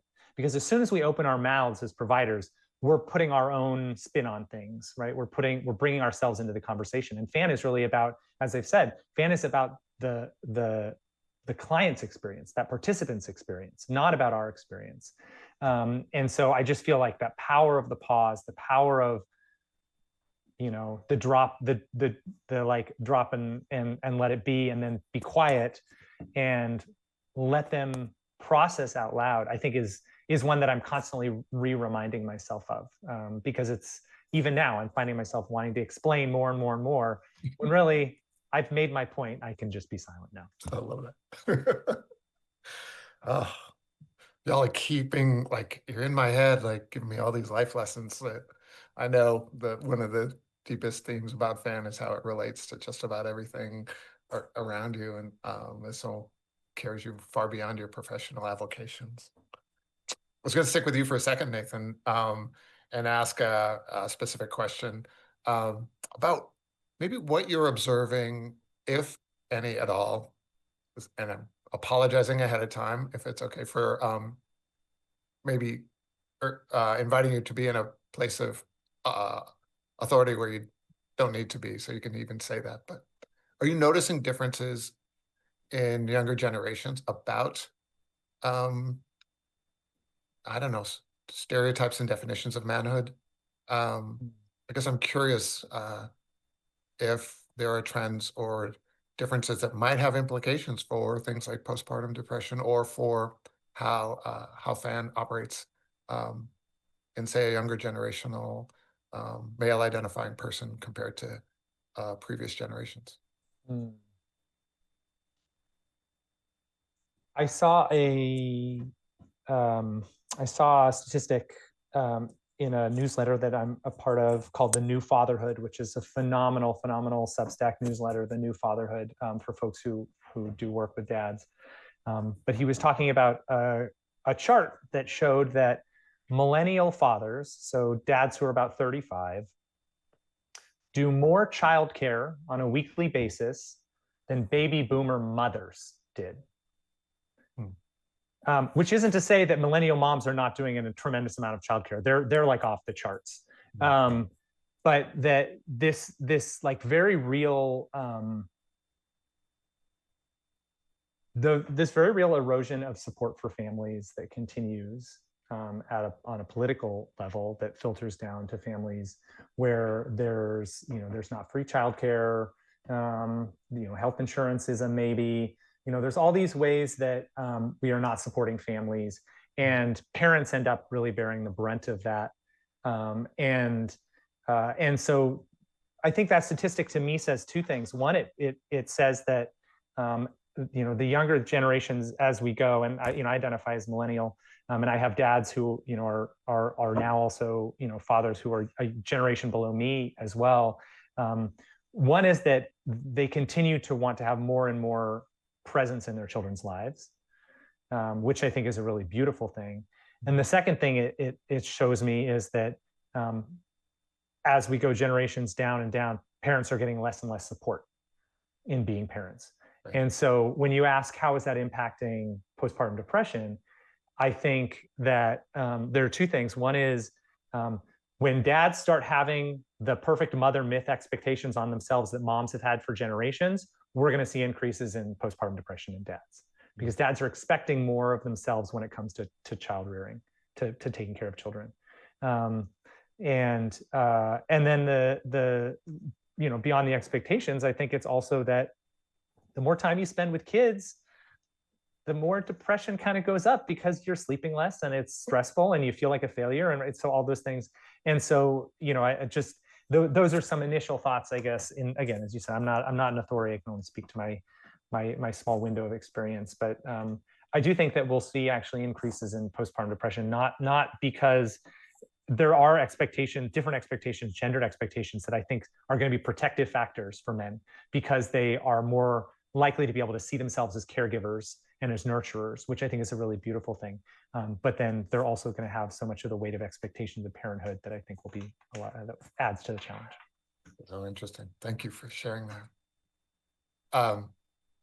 I kept hearkening up in my mind curiosities around this idea of generations and ancestors, and Lisa especially. And so much of what you're saying, I was like, oh, that's Sankofa, and this is so deeply connected to cultural histories, storytelling, the handing down of energy, of love, of support. And so I was starting to drift into like, okay, FAN has this relationship possibly to equity work, to the work of really helping our society atone, reckon with, move through and support a more equitable way of seeing and being with each other. And so those are all words in my head, but I wondered, Lisa, like, are there ways in which you make links between FAN and how people think about equity work sometimes? That's such a great question. I think that the fan work, as you certainly identified, is so deeply rooted in a sense of respect for the other person, and then I'll maybe even recruit the idea of respect for what we don't know, for both what we know and don't know, and being able to acknowledge not having the answers, as Megan was talking about, and inviting people to share with their associations, to share their traditions, to share the voices of their aunties, you know, who might have something to say about what's going on. It's just so fair, I guess, you know, that it's fair and curious. Like, I really want to know what's going on in there, you know, and I'm really willing to follow you wherever you need to go, which I think is maybe another piece of it, that that idea of finding the balance point between what your program goals are or your concerns as a professional for a particular child and what the other person is bringing and honoring the thing that they honor feels very embedded in this kind of work. Thank you. I feel like that makes concepts around things like equity so much more accessible across any positionality, any space that you're in. That's lovely. Thank you. Lynn, I'd love to ask you a question. And first, thank you for affirming this whole sort of like passing "how are you" as a as a challenging way to begin engagement. I really appreciate your comments about that. And in a similar way, you really operationalized a depth of relationships through this very, very precise 92 opportunities for engagement. There was a little bit for me that was like if an audience member might be hearing, "Oh man, I can't do 92." And I wondered, like, what are your thoughts for, because you also said trust and relationship are built faster in some ways through this fan work. I didn't say that exactly the way you did. What would you say though to someone who says, for whatever reasons, I can't do 92. Help me out. Help me out, Lynn. I can't do 92. Whenever I say that number, people just like, what? It's a year and a half. I mean, it's nearly, I would call it invasive. We are there twice a week for 30 minutes for a year and a half. It's a lot. But what we found is that we got there so much faster. It might have taken us 3 or 4 months in the past. We had families that we were there for a month. Wow. And we were already there. And they were sharing the big thing. And so it was just that attunement piece when it's not only authentic, but it's kind of integrated in how you're going to do the work. It's expected. Like I said, the parents, they had their answers ready. At first, it seemed a little weird. And we did tell them, we took a training. We're going to be a little weird. And so we started asking those questions. But once they were used to them, you could tell they enjoyed coming up with a phrase to, describe their child. Or they kind of were starting to understand that reflective piece actually did lead to integration.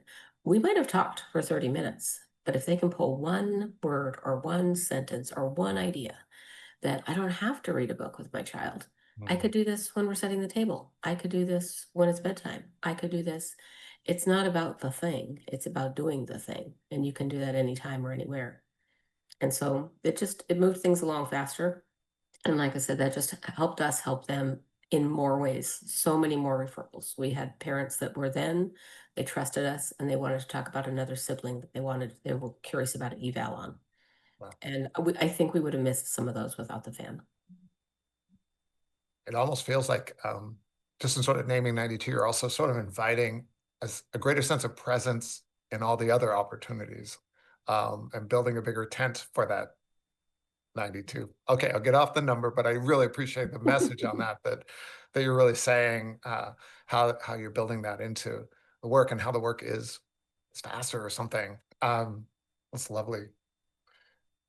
Megan, I wanted to ask you a question, and I'll just forward this by saying, we had a chance to chat, all of us, a little bit, and I talked about it feeling like a cozy, like we were really like trying to we created a pretty quick space there, almost to Lynn's point, and it made it easier for me to think about the things that are a little bit more challenging to ask or consider. I've been in the position where someone is wondering about transformational change, system change, and the kind of change that really reorients how people do their work. And you were starting to really move into considerations for that, how managers and folks can actually create environments where see more people is replaced with be more in relationship. I wondered if you have thoughts about how the work to get a manager or a supervisor more in tune with FAN. What are the steps after that that start to look like you're actually changing the way the system is driving the way the work gets done? Because I feel like it's an entry point or a beginning step or something, right? Yeah. Giving you the hard one, so sorry. I was gonna say, I'm definitely not the expert on this subject, but I do firmly believe in this idea. I, before this, worked in a federally funded program that had standards out the wazoo. And I get that there are good reasons for those. And I started to get to a point where it was like, I cannot ask my team to keep grinding in this way and expect that they are going to be well and that they are going to be well enough to continue to serve the families that they're serving. And I don't know that in that environment I was able to model it very well, but I think now looking back and having a lot more experience in the FAN, I can recognize places where it's like, could I as a supervisor taken some of the urgency out of that request? Could I have talked with the team about, okay, we still have to check this box, but let's think about some sustainable ways we might be able to do it together. And those conversations take energy, they take creativity, they take time. And those are all things that go away when we're in this rush, rush, rush, go, go, go, do, that a lot of supervisors and managers they just feel like they don't have time for it. I worked 10 to 12-hour days sometimes. Like it just, Right. There's never enough time to get it done. But at what point do we stop then serving the people we're working with? Whether that's our colleagues, whether that's our supervisees, whether that's the families, whether that's the baby. Where do we draw that line? And I think FAN has helped at least me to be able to see, again, like just more self-awareness for myself. What am I willing to kind of put up with? At what point do I draw the line to protect my team? At what point do we say, you know what, this isn't going to get done today and we'll pick it up tomorrow? Oh. And that's a hard thing for folks who are in these managerial positions to say, because it does feel like it's tied to our worth and our value. And if we can't get it done, what does that mean? And if we have people above us who are looking at us like, you can't get it done, you're not the right person for the job, then that's really risky, right? There's a lot of, this feels kind of like fluffy and like, oh, this is all great and easy to do. Like, this is really, really hard work. Yeah. And especially when we're not in environments that maybe feel safe to all of us. And so I don't mean to make this sound, so idealistic and perfect, but at what point are we able to put ourselves in a position of putting our wellness to a point that can model it for others and can hold accountability while not completely running ourselves into the ground? I don't know if that makes sense, but powerful. If we can model that, I think other people can see that and maybe take it on, and maybe that's where that system change gets to kind of implement. Can I make a comment on Megan's comment, Ben? Please, I love it. I love what you're saying so much, Megan. And so two pieces. One is that we have trained, there are some pretty amazing organizations that have recognized the benefit of having this shared language about how we are together, so that not just frontline workers and their supervisors, but sometimes their supervisors and program directors have gone through this training. Oh, I think you muted yourself accidentally, Lisa. Sorry. The ability to use this language as a shorthand is so powerful, to be able to say, to first recognize, wow, I'm really in feelings right now as we talk about this terrible program issue. Immediately can get a whole group of folks who have this shared vocabulary in alignment. So I just want to mention how powerful that can be. And then also just to say a different way of what Megan said, which is that I think that this way of communicating is about trying to embrace the truth, which is to say the truth can be really hard and messy and painful, and it stirs up all these feelings. And so when we think about systems change to make it work, we have to be able to tell the truth about what's happening. And ideally, we need to be able to regulate ourselves as we do that and share the information with others. So, you know, it's not like the be all and end all, but maybe it's a foundational piece to real systems change. Oh yeah. Even more, it's like a shake the foundation kind of approach to change. I appreciate that. Yeah. And I Can love, oh, could I add sorry, to that? please go ahead, Lynn. Yeah, you said one word, Dr. Ben, about transformation, and I just wanted to point out that the fan isn't something you learn, it transforms you. You can't not do the work the way you did before. You are different. And when I think of like social justice, it's a big concept. We have the ability to change systems, to change the racism that is embedded in all systems, one relationship at a time, one assessment at a time, one intake at a time. We do that on a personal level, one human and another human. And, it isn't that big if it's just you and them in a room, in their home, doing their thing. Woo. Getting me all fired up.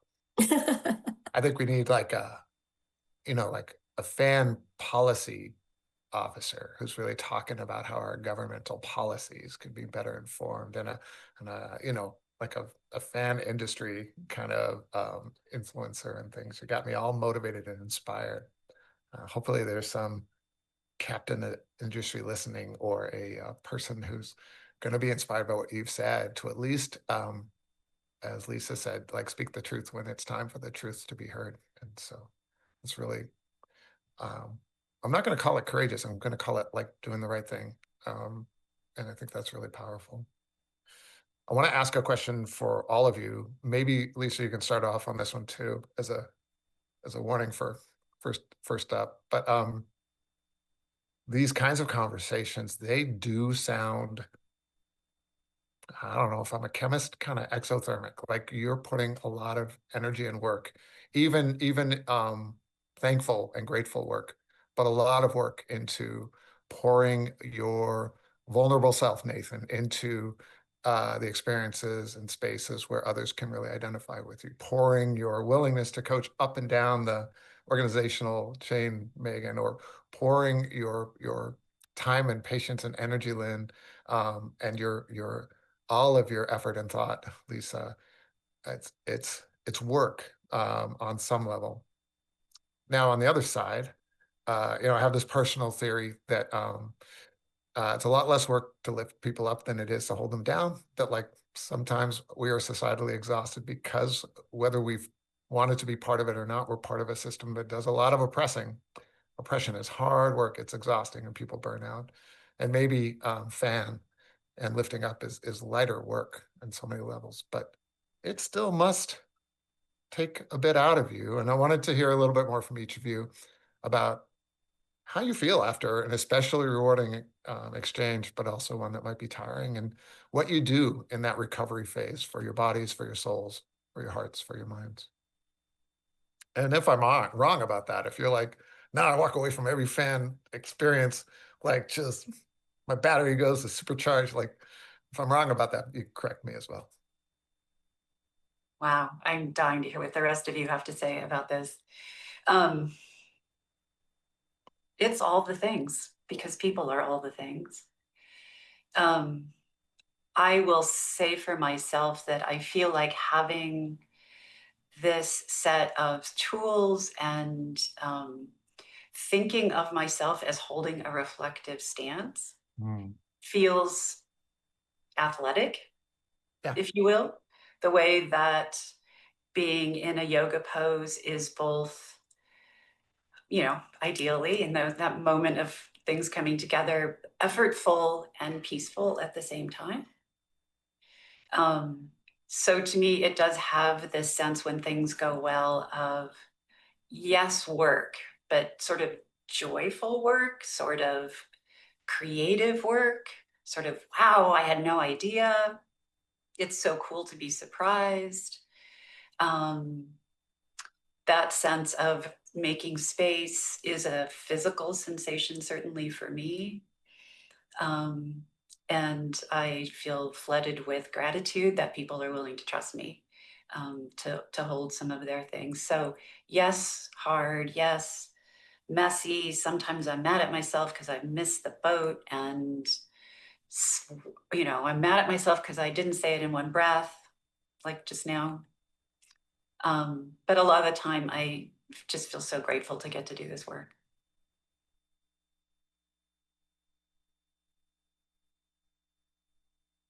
If anyone else feels like inspired to weigh in. I can go. I just, this word joyful, we don't hear it enough. And I really do love my job. And when I thought recently, when I reflected on the different jobs that I had, it was the transformation that happens when I see families come to me on visit number 1, and I say goodbye to them on visit number 92. They have transformed. They might have had the first graduation in their family for a 3-year-old from our program. And I know that the outcomes will be continuing long after I do this work. That idea of the before and after, the big reveal, even if I'm being entertained, I'm totally watching somebody cook a piece of chicken, It was raw, now it's dinner. And then if I'm being entertained again, oh, look, they got a new bedroom, they got a new kitchen. It was not great, now it's great. It's that transformation in the humans to see them before they put in the time, because I'm only there for half an hour. Yeah. Mom's there, dad's there, grandma's there, all the rest of the hours of the day and the week and the month. When they put in the time, the transformation happens. And that is incredibly joyful. Lovely. Lynn, that's your suckerette. That's your crispy little rice bit at the bottom of the pan, isn't it? Like it actually feeds your soul. That's lovely. And in the introduction, in your remarks at the beginning of the day, you talked about the Japanese word ikigai as being something that's like the intersection of what you're passionate about and what the world needs. And I don't know that, I'm not familiar with that word, but kind of paraphrasing what I remember you talking about. And yes, I remember hearing you speak about that and thinking about that as being such a great encapsulation of how it feels to do this work for me with dads. And especially, I mean, I love the one-on-one work. It's very, it's very intimate, it's very personal, but the group work, especially the support group, which is, there's a lot of ways in which it follows the fan model. And there is a lot of pain shared in that group. And there's a lot that is held, a lot of stories that leave you feeling scared and angry and frustrated, and then in the next moment everybody's laughing. And then in the next moment you see some tears. And then we're all dropping some words I'm not going to, use in a webinar, right? Because for me, like the being together in community like that, breaking that isolation, and especially I think for men, like being in a space where we are allowed to drop some of those masks and talk about what's real, like what's really going on, is deeply difficult work. And also, you can't shut off one emotion without shutting them all off. And likewise, you can't open the spigot to one emotion without opening the floodgates to all of them. So what I love is getting to that place where, dads are talking about anger in real raw ways, about anger and rage. And that opens it to then talk about laughter and lightness and joy, as Lynn talked about. So that's something that I think really helps me through this work. Yeah, thank you. Love that imagery, Nathan, of the spigot. I can really relate to that. I'm sure a lot of people can. But Dr. Ben, you asked in the beginning of your question, what are kind of ways we replenish ourselves after some of these conversations? And I think when they go well, when you've felt attuned and they're flowing, it is absolutely energizing and recharging and inspiring. And like, this is why I do this work. And it's awesome. And when it doesn't go so well, we get all the opposite of those feelings, right? And I think two things that have really supported me that I just would like to plug for everyone are one, a really strong reflective supervision space. I think any provider doing this work with families or other humans should be guaranteed that space. If you don't have it, ask for it, seek it out. Really necessary to not be doing this work in isolation and not be alone in that. And then the other one, which the fan also weaves in throughout, it's not its own wedge, but it's throughout the whole piece, is self-compassion.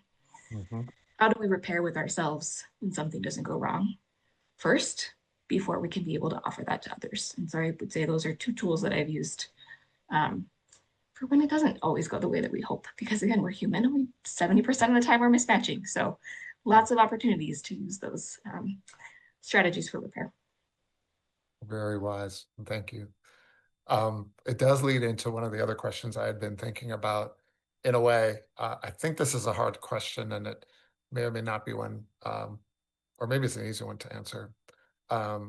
Maybe my personality type, but as I learn about FAN, it's sort of become such an expansive space to be so accepting of a lot of different dynamics and how to work through challenges and things, and interactions and things, which is sort of like then the rubber band goes more towards not giving up on situations, relationships, or even work relationships and things. I do want to ask this question. Are there experiences any or each of you have had where you've had to actually exit a relationship that was based on FAN? And what was that like? What were the parameters for that? What were the ways in which you made those considerations? Again, I don't know if that's an easy question or not, but maybe there are people out there who are just like, how do you not let FAN keep you in an unhealthy way in space and those kinds of things?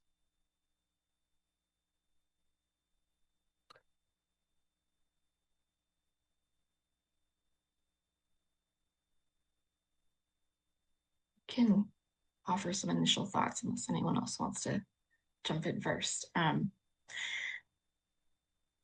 I think that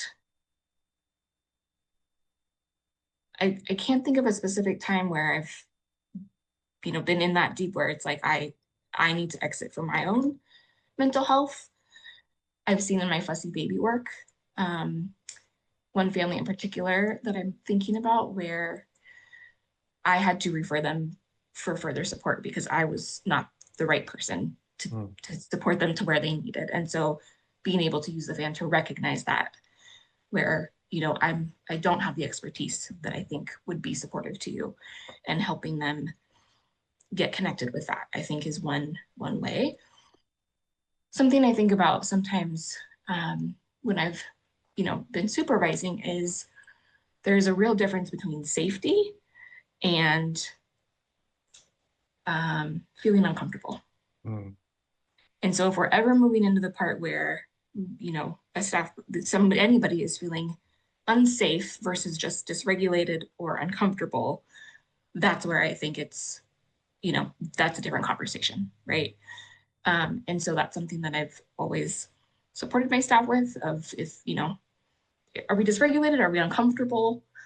If so, I get that, and that's tough, and we can, you know, find ways to support you in that. But when it moves to that unsafe place, then yep, that's where we put our boundaries and we take care of ourselves and tell them, get out in any way you can, and we'll think about it together later.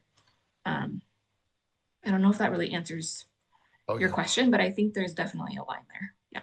Yeah, very, thank you. Very, very vulnerable and honest, and a helpful answer. Thank you.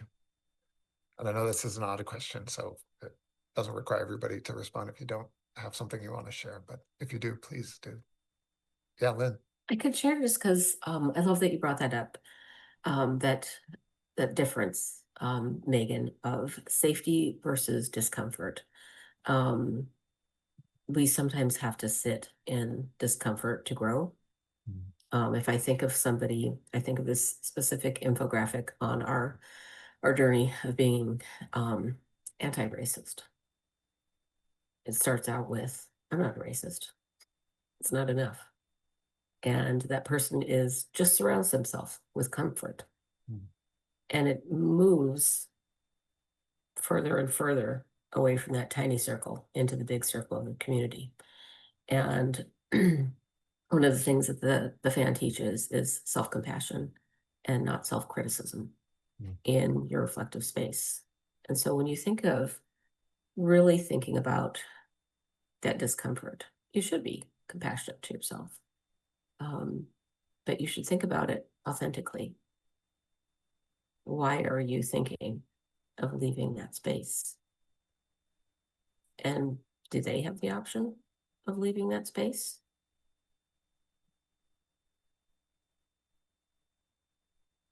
That's powerful, really powerful.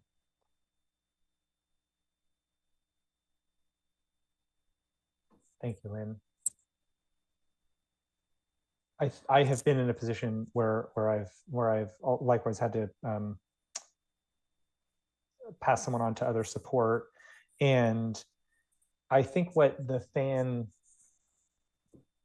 reminds us of is that this work is not about us. This work is about the family.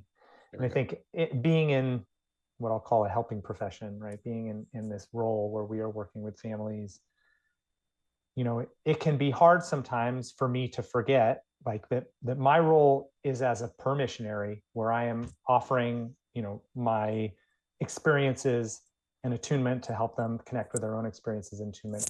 My job is not to be a missionary where I'm saving their soul.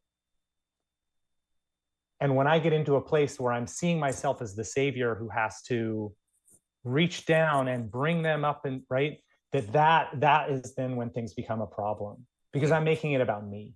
I'm making it about me wanting to feel like I'm being an effective helper in that situation. And when I find myself getting into those positions, that's when I can tell that it's time for me to take a step back, either to not necessarily just to exit from that relationship. It might just be to do more of those reflective practices, or to talk to my supervisor to say, here's what's coming up for me. But I do think that that's what the fan reminds us of is what has the week been like for you, right? It's about the family that you're working with. It's not about you. Thank you. Thank you. Y'all are so wise. Really appreciate these thoughts.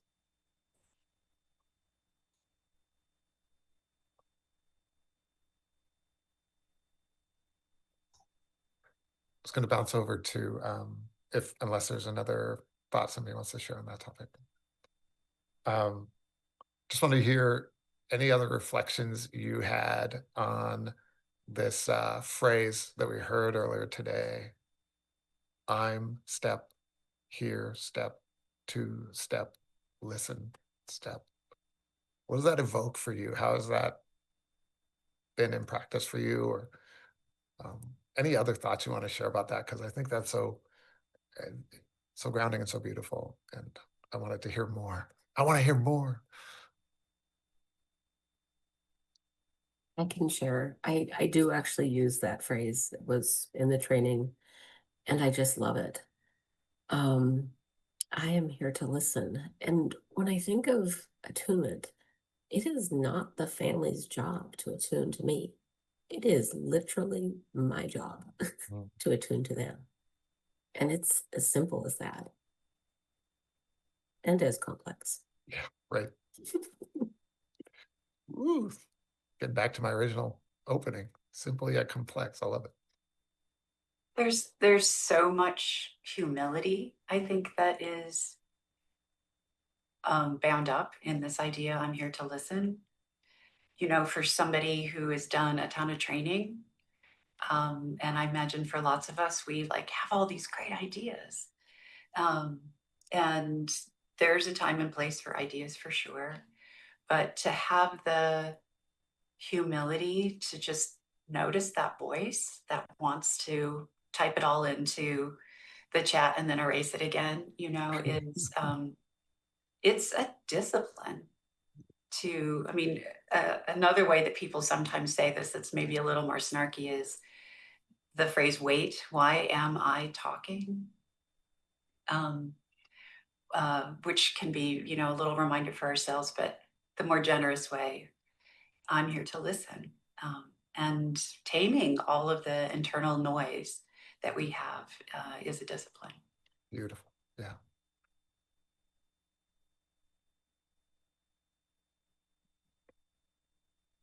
Nathan, you want to jump in?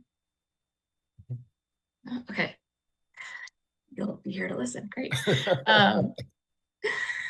Yeah, I think what comes up for me with that question is, you know, whether as a supervisor or a home visitor, or especially in my work with fussy baby families where they've called because they're exhausted. Their child cries nonstop. They're at the end of their rope. They have talked to the doctors and all consulted all the books and nothing is helping. Who am I to show up and offer anything that they haven't already tried to search for themselves, right? Okay. And so if I can really, that work I think has really helped me to not just like logically know that presence matters, but really truly in my bones feel that presence is what matters. I don't have to show up with a magic wand. I can't. I don't have the answers. If they were simple, they would have already found them. They wouldn't have called me. And so that idea of I am here to listen is really truly what I am there to do. And sometimes that feels so inadequate. And I get so nervous before I, you know, knock on that door, right? Because they're wanting some answers. But the amount of times I've sat in dark rooms with moms just rocking their kiddos and we're just sitting there together and I can just feel their body kind of come down a little bit. That feels like what the work is. And so I think that idea of embodying that idea of being with, I think is what comes to mind for me when I hear that phrase. Beautiful. Thank you. Dr. Ben, I'm curious if I can turn that question back to you a little bit. I know you're facilitating the conversation. You're not, you know, a panel member, but the introduction that you gave was very political, beautifully so. And when I think about kind of the role that we each play in this moment, sometimes I feel like I am here to listen doesn't feel like enough. And I'm curious to hear for you how you orient to this idea of I am here to listen and how you relate it to I am here for action, you know, like specifically in this political moment. How do you connect those two?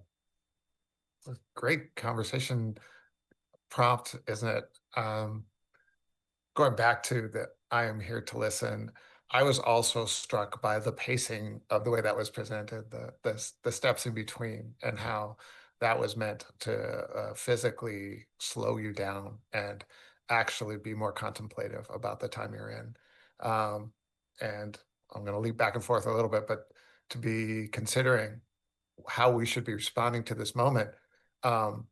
Some some forces would like us to just be reactive, to be instantly reactive. And that can either expend energy or make us feel somewhat self-satisfied, but might not be the way we might want to be showing up. And so the admonition, perhaps, to be very thoughtful about thoughtfulness and listening, really understanding what's going on, I think is important.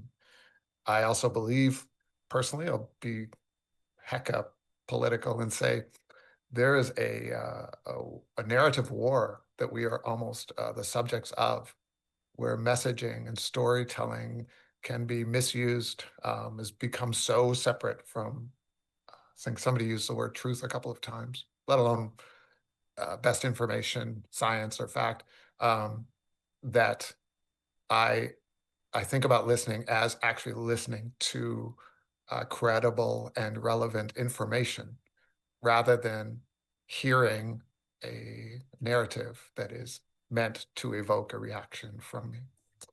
I think that listening is also not presented, and I am here to listen as an endpoint, because there's not only listen or listen and then stop doing things, but it is kind of a prompt towards motion. And so I think it's an activation point as much as anything else.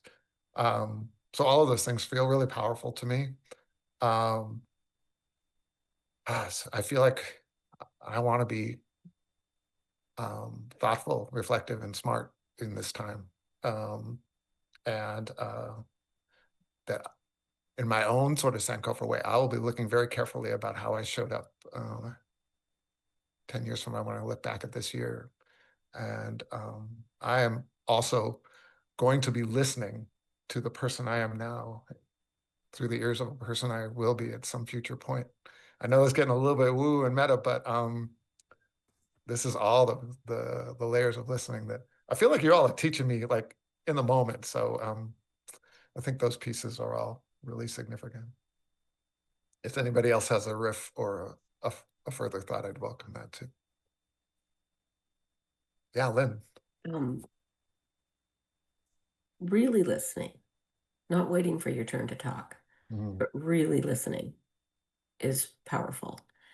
And these aren't my words. These are the words from Derek Barnes. And it wasn't exactly about these times, but he said, it burns my soul. It singes the edges of my heart. And he was talking about racism and raising his 8-year-old son as a Black man. And when I think about that, pausing and the power of pause, it also reminds me of another quote that is out of the continent of Africa. The times are urgent. We must slow down. Mm-hmm. Yes. You don't want to run into this. You don't want to run without listening, thinking, reflecting. That's what gets us into trouble. Okay. And we still have to act. Like we're not creating any binaries about like whether you're doing one thing or the other, right? I just think that's powerful. Powerful. All right, I want to arc towards some closing, but you can choose if you want to answer this or not. It's maybe a really goofy way to present a way for you to share a thought, but the question I was thinking in my head is, fan makes me want to blank, fill in the blank. And as we're starting to kind of close this conversation, if you have a response to that word game, fan makes me want to.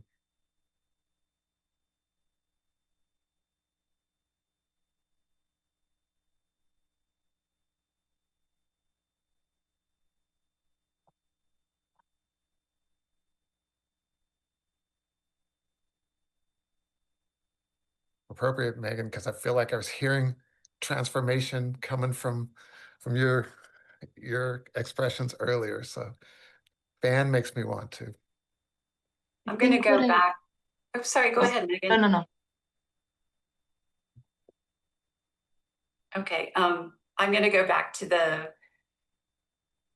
formulation that I was using a lot in earlier today about making space as a metaphor for listening, as a metaphor for honoring the fullness, the complexity, the mystery of another human. And the idea that that act makes space for change because we need more change. Thank you. Megan, I know you started to. Fan makes me want to. My mind is going to the word give. Oh. I think I want others to get, I want to give to others this experience that has been provided to me. And so I think that's where my mind's going right now. Well, if only we had like a forum that in. from Northwest Children's Foundation so that you could give and offer this. That was perfect. Thank you. That's really beautiful. Really great way to bring us home to. Lynn or Nathan, either one. Fan makes me want to. I just think fan makes me want to keep on doing the work. Once you've embodied the fan, it is in every single relationship. As in, I used it on a dog. It's in every relationship, successfully, by the way, because by the way, it was not his job to attune to me. He made that clear. I had to figure it out. It is in the grocery store. It's in line at the bank. It's at Costco. It is in the work I do. It is with my sister and my friend and my husband and my child. It just makes me want to keep doing the work and improve all those relationships. Ooh, strumming my soul with your words, Lynn. Love that. I think I'll go back to one of the ways that you brought us into this space at the beginning, Ben, and say that fan makes me want to exhale. And you talked about the ways that we hold in, but language gives us this opportunity to kind of exhale. We can't speak our truths without exhaling. And I think fan makes me want to exhale, to both be able to share my own experiences and then also wants me to make space for others to exhale and share their own stories, their own feelings, their own experiences. Ooh, wow. You all are just amazing. There's somehow through alchemy or something, this did not feel like a Zoom conference, like a meeting from a distance. It felt like, to me, it felt like we were sitting in a kitchen and talking.